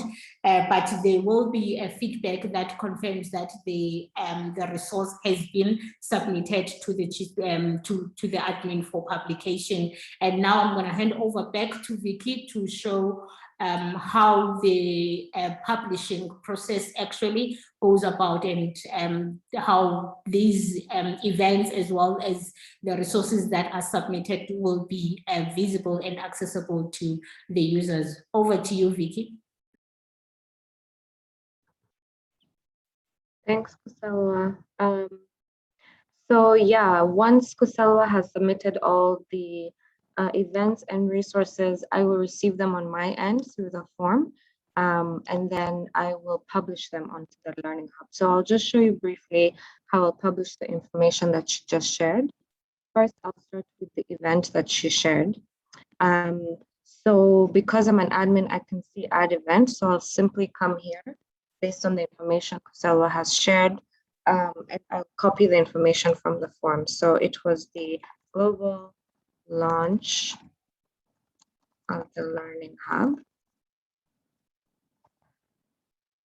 And then the date that she provided was September 30th, 2021. And on September 30th, she provided the time of 1:30 to 3:30. So I'll just populate that. So it's quite simple. The location, it's an online event, as all events are these days. And then she provided a link to the Zoom meeting. So let's get that link, pause my screen sharing shortly, and then get the link. And then it's a meeting between the GCE members.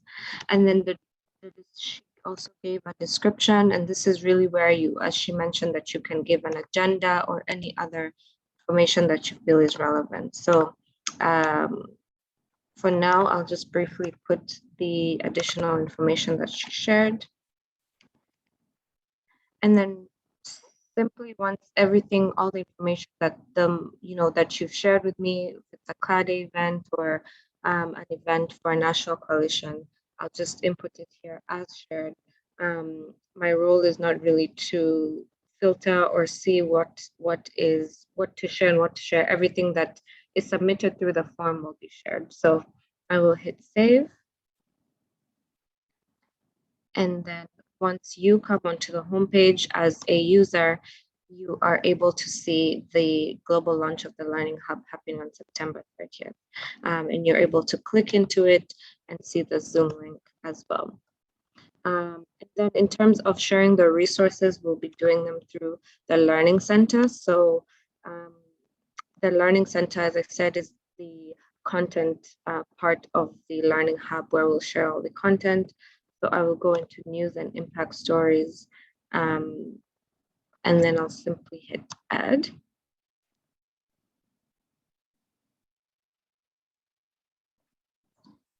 And then I will create the post. So once again, based on the information Casella sent to me, I will add the title, Impact of Debt Servicing in Malawi.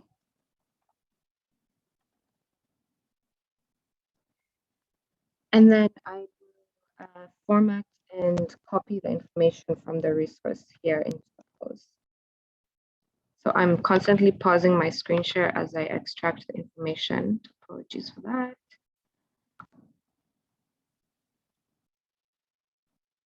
So I'll simply add it here. And then my role is really just to ensure the formatting is fine and it's within the style that Kusela requested when she sent in the form. So if she had a blog style, to try and maintain that, as well as just look through to ensure all the relevant information is included. Once again, I'll also include any photos and pictures, graphics, and graphs that she sent, as you see here. Double check. Oh, I will double check on the formatting.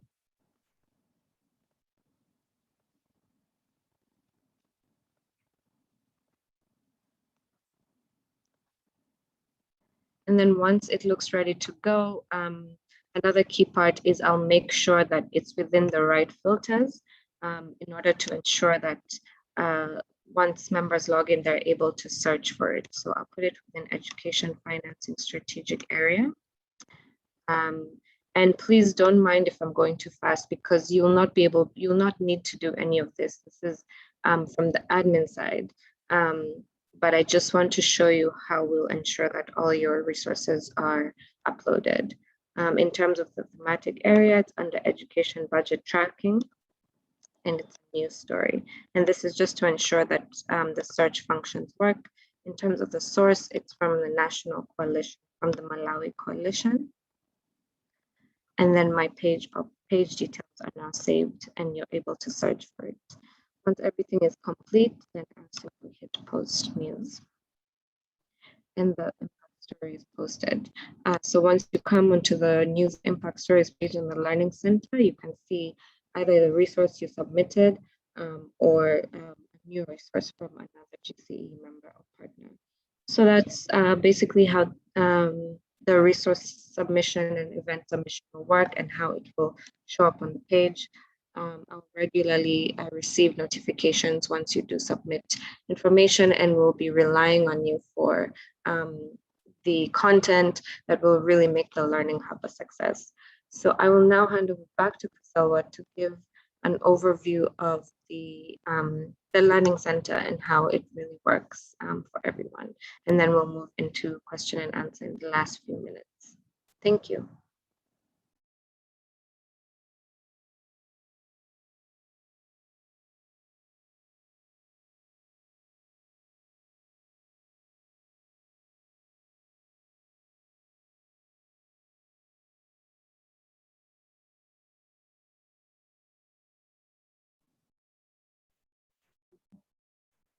Costello, you are muted or you haven't started speaking.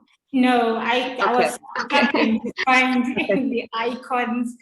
I didn't see that they've moved up. Okay, so all right, so as Vicky has indicated, now we are really on the last space, which is the learning center, and that's where we are really going to be housing all the learning materials as well as the learning stories, as you have seen from the overview that Vicky gave earlier. So the Learning Center icon is accessible from the homepage. The Learning Center link, actually the tab, you can see in the homepage. So when one clicks on the Learning Center tab, a new page opens up, which gives with its own homepage, as well as a couple of links on the site. These links include news and impact stories, the library, and learning communities. So, as well as the recycling bin, which will not be that useful. But what you see on the homepage, and the first thing when one clicks on the Learning Center, is the brief overview about GCE's knowledge exchange, what is the aim, and as well as how do we want to achieve the aim, and what are the principles of knowledge exchange, as we have defined them in the knowledge exchange and learning strategy, as well as a brief overview about the knowledge exchange and learning agenda, and as Vicky indicated earlier, and this, of course, this section is still, it will still be updated because that's not the complete list of the learning topics that our learnings are informed or aim to inform. So the Learning Center is really just going to be a one-stop page for all learning specific opportunities, as well as resources. So it will be a repository for all the documents and all these the content that we are receiving from the users of the hub, and also that we are harvesting from other learning platforms, from other institutions that we feel that their work is relevant for GCE members to actually be aware of. So we will not just be posting materials, resources, and news about the work or about things that are coming from just GCE members. There will be also a link that we will find ways to actually always link members as well to other external learning opportunities that are not just coming from the GCE movement. So once one clicks on the tab, the site will open as the new center and the homepage for the Learning Center. And here, as I showed already, that there is that brief, but then that's where we're going to be publishing the links, where it says quick links.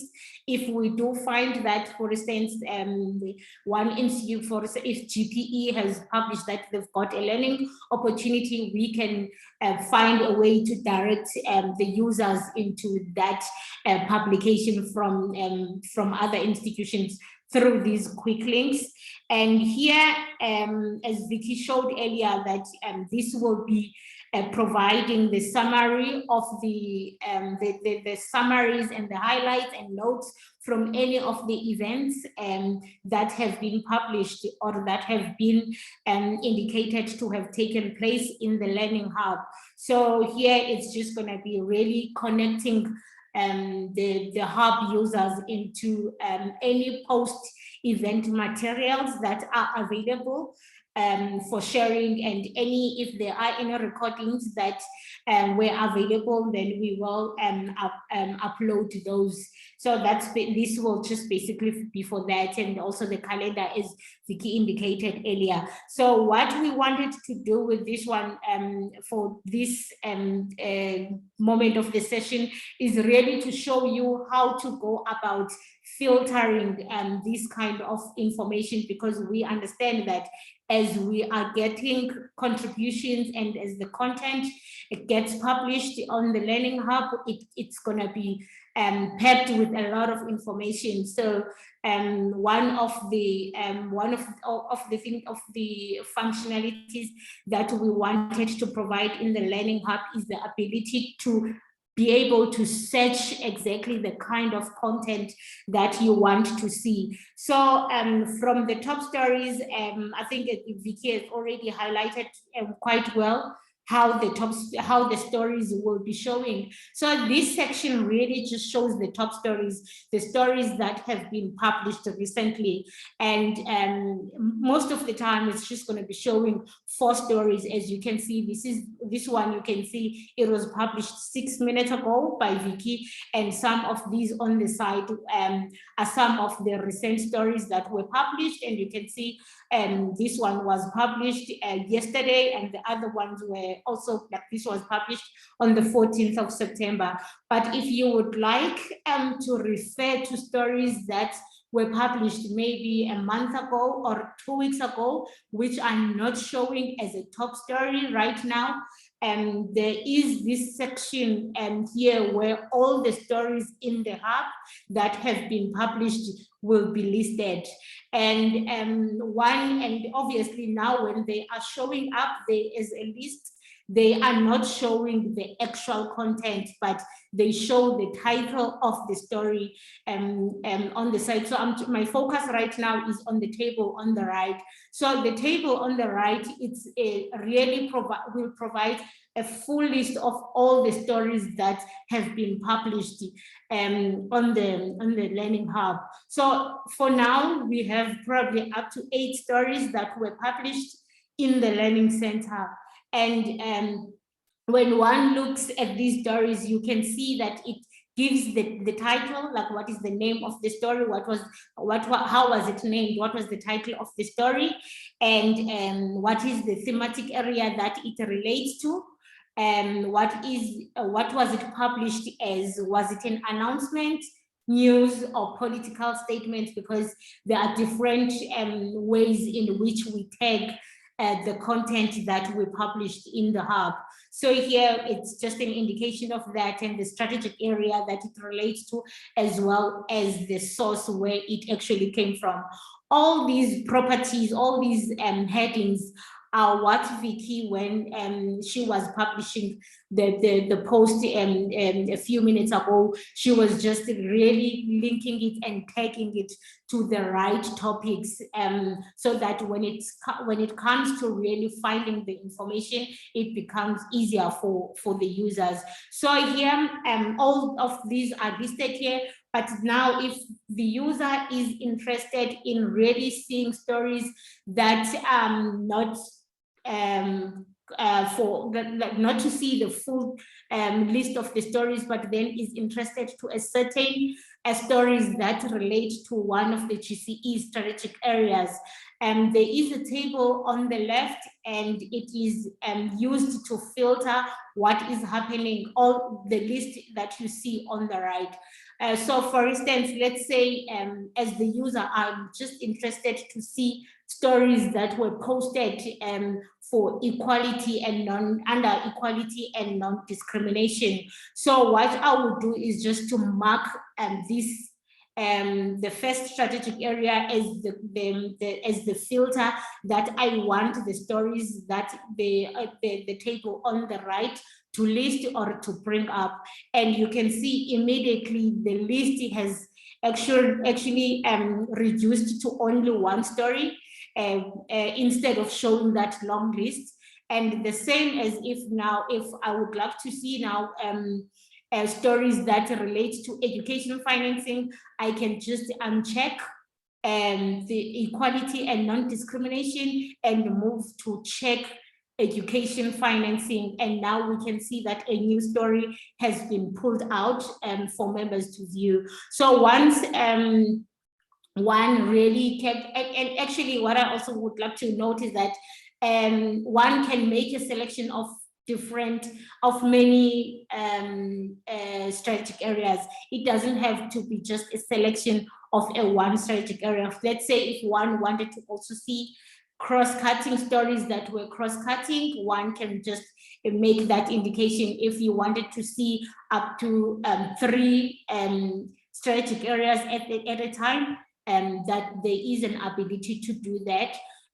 So I'm just going to go ahead and unmark that, and again select what we have under transformative education. For now, we've got no story under transformative education, but for education and emergencies we have. So now when the stories are pulled up, still the users will not be able to see the full content without actually clicking on the story. So the next step is to view now, okay, what was actually published by the GCE Secretariat in this topic, and we can say, okay, it's education in the conflict and emergency zone, and this was the news. So one can actually just click on the story, and it's going to open what the story was about in the new tab.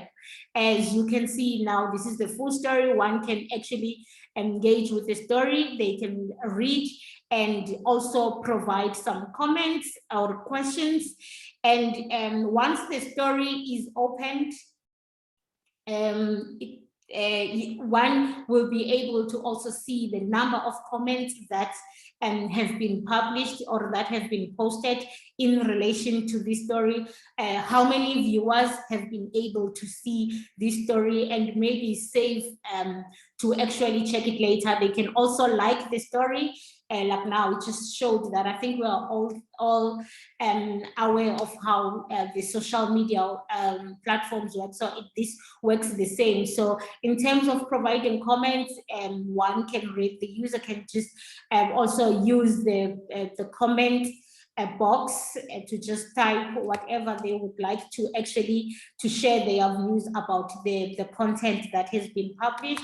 So all I'm going to say for now is just to really appreciate the publication of this story as the user, and I'm going to post it, and immediately you can see that in the within this page the comment has been posted, and the number of comments have been has increased to 1, as well as people can also reply to the comments. The viewers can really reply to the comment in case it was the question, so there is that functionality as well. And going back to now other options of viewing the stories, there is also an option, like when I said that the stories could be imported from other websites. For instance, we do have stories already that were imported from our websites, and this one will be an example of that. When users actually open the story, you can see that it has taken them out into the original website that posted the story. So here we imported this content from the GCE website, and we and when you clicked on it, it will just link you into the GCE website where you can get the full details about the content that was posted. Just want to see if there are any technical issues from the comments that are coming in. Okay, all right, now it's just notifications.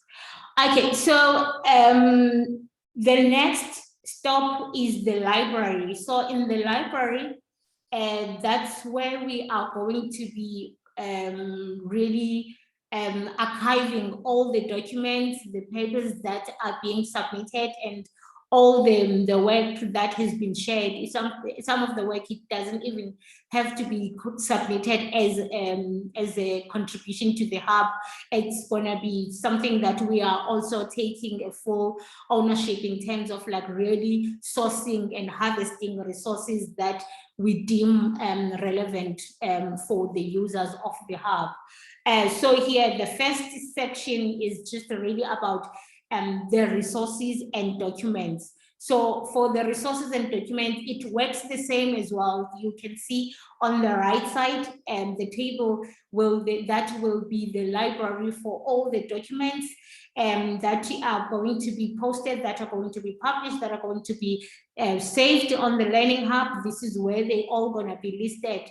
And again, we understand that the list is going to be exhaustive as soon as we really start fully adopting and making a full use of the Learning Hub. So there is a functionality again here to really filter how to filter the list of documents that you see on the right side, and the use of the strategic areas and depending on how the material was tagged when it was uploaded in the Learning Hub. So here, for instance, if we want to see resources that only relate to education financing, the list has been filtered. Now we can only see 2 resources instead of a long list. And here one can really determine from this list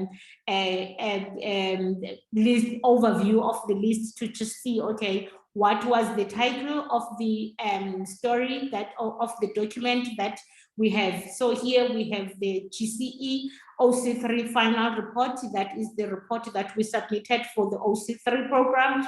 And one can actually indicate as well the thematic areas, what does it relate to, and who is the source, when was it published, what is the content type, and the size of the file, so that before one can really decide to go ahead and download the document, they know how big it is. So there is also an ability to actually view the document, and when one clicks on the title, it actually opens what the document is about in the new tab. As you can see that this was the terms of reference that were published for consultancy and for the domestic financing pledging report. So that's what one can really get to read online without having to download the document. But if users would like to download, there is also an ability to actually make the download. And if also, when it comes to engaging or making use of the document in the hub, there is also an ability to share the document with not just the users of the Learning Hub, but to also share it with external audiences. So let's say you know someone who would be interested in the topic of the document that has been shared in the hub, and that person is not the user of the Learning Hub. So one can really just go ahead and click on share the document, and when the document, from these 3 dots that are showing the different options, there is a share button. So when the user clicks on share, a new link opens up where the email address of the person that you would like to share the document with can be typed. So for instance, I'm just going to go ahead, and if the person is already the user of the Learning Hub, when you type the email address, it's going to pick it up. But if the person is not the user of the Learning Hub, you do have the ability to actually type the full email address.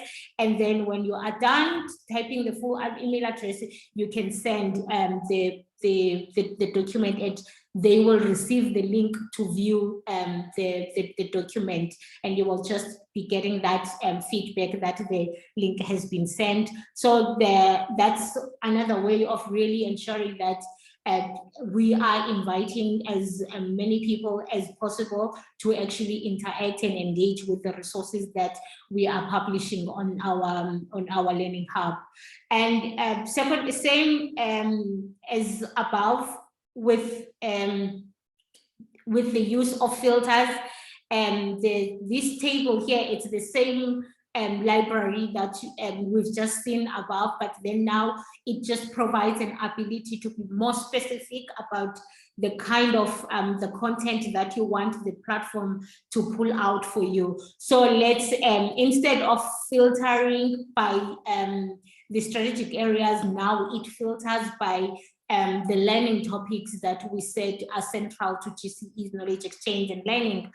So for instance, if we would like to see on the table on the right side, we would like to see all the content that has been linked or that relates to gender equality, or to any to anything that relates to gender. This is how it's going to be tagged. So what one would need to do is just to select how they want which topic they are interested to find the resources for. Here you can see that there was a GCE gender strategy that was published or made available on the Learning Hub. And once you can just get the brief information about that, when was it posted, and the same is above again. And they can really just click on the gender strategy and still download it or read through it online or share it with the external audience. So this is just the same as above. It's just now we use different filtering options instead of just the strategic areas. We have dived deep into the learning topics that might be of interest to different users. Okay, so the last section on this page, it's really about the media library. If there are photos, videos that we are receiving, this is where they are going to be stored. And here you can see we already have a couple of resources that we have uploaded, and all the content, all the media material that we receive from the membership, that's where they're going to be stored. And we do encourage the submission of any photos, videos with the content that is being submitted, because it's always nice to have visuals about the stories that we are publishing. So but then we will also have the library for them so that they are accessible to other members as well. So the last stop in this page, it's really the learning communities. And here, I think most of us are quite aware that we've always had the communities of practice since 2019 that are running, and here it's just to really drive the interaction, the membership interaction about the topics that relate to those different communities. So we have, I know they've been called communities of practice, but then to align them better in our knowledge exchange and learning strategy, we have revamped those and kind of like gave them a new branding into calling them the learning communities. And here you can see that we do have education financing learning community, inclusive education, education in emergencies, and as well as open learning community. And so from this page, members will have the ability to really engage with one another, start discussions on their own, and ask questions and really talk to one another about any topics that relate to these communities, or even any open questions that relate to open learning. It doesn't have to be always linked to education financing or inclusive education or education in emergencies. So we do have an open learning community where the discussions can be actually tagged to if they don't relate to any of the 3 existing learning communities. And then, so again, here the discussions and the content that is sitting in the learning communities can vary depending on how the users want to actually share the discussion that they are starting. There is an ability to make use of photos, to make use of videos, or to make use of rich text if one would like to make use of tables. There is also that ability to do that, and maybe if the users would like to make use of different fonts and colors to share the information, or to actually highlight their post, there is an ability to do that. So the last thing about the learning communities is that they can also be filtered if one would, because when one clicks on learning communities, it's going to show all the discussions that have gone on or that have been published or posted by the Learning Hub users. But if one is only interested in seeing discussions that were linked to education in emergencies, by just clicking on education in emergencies, the platform will automatically just be pulling up discussions that were tagged to education in emergencies. And with that, one can really just open and that discussion and provide comments and respond to what is actually published. If there was a question, to respond. If there's more materials that they would like to share, they can do that. I see that we have run out of time, so I'm going to stop there because we have really reached the end of our session. Well, I mean, the features that we wanted to show. So if there are any questions, we think this is the point where we will be taking questions or comments. And if there are none, then we will go ahead and officially close the training. Did we have any questions, Vicky? I'm just going to stop sharing and search. Hi, Kusalwa. Yeah, thank you for that comprehensive overview of the Learning Center. We had a few questions while you were going over it. The first one was, can we publish and I just want to read them. I have answered them in the Q&A, but I want to read them to ensure they are translated. The first was, can we publish documents in any language, from an anonymous attendee? And I just answered saying, yes, you can publish them in any language, and we will note the language of your resources when we publish it.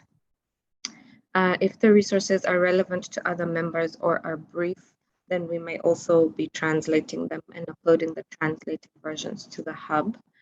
The next question was in Spanish. Thank you for all the information. Let me see what the translation. We are excited to start using the platform. Will you send us a manual like this on how to use the platform? It is surely when using it, doubts will arise, and perhaps having a manual at hand will be useful.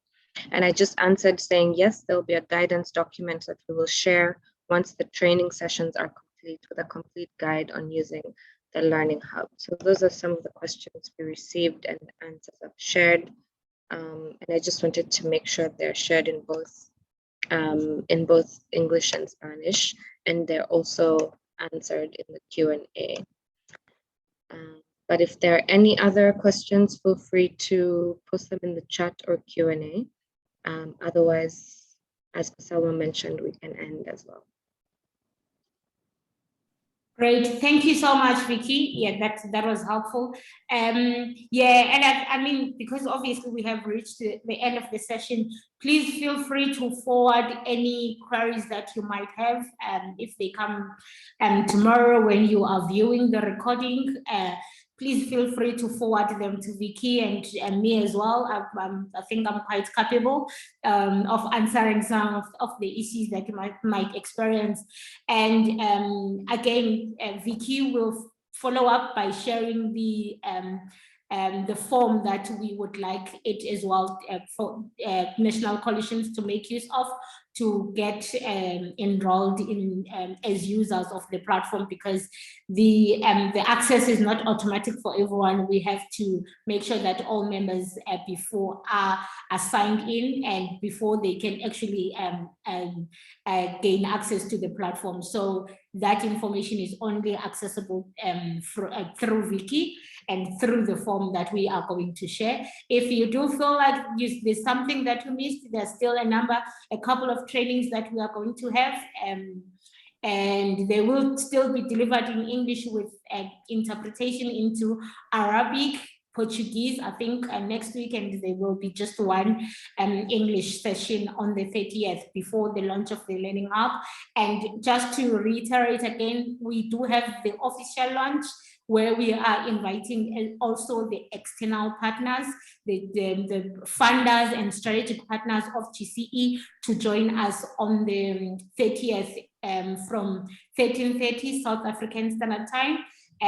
That's when we will be talking and also just be showing a brief view than we have done in the trainings on how, on our approach and how we go about the implementation of the hub. But I would like to thank you at this moment for really being patient and taking all your time and be with us in the last 2.5 hours. It's been a lot of talking and a lot of information and a lot of listening, but we really do appreciate your time, and we would like to thank as well the interpreters and the technical team for being on the standby. So I think we can call it an end. Thank you, everyone. Have a good day, good evening, and a good night. Bye. Thank you, everyone. Bye.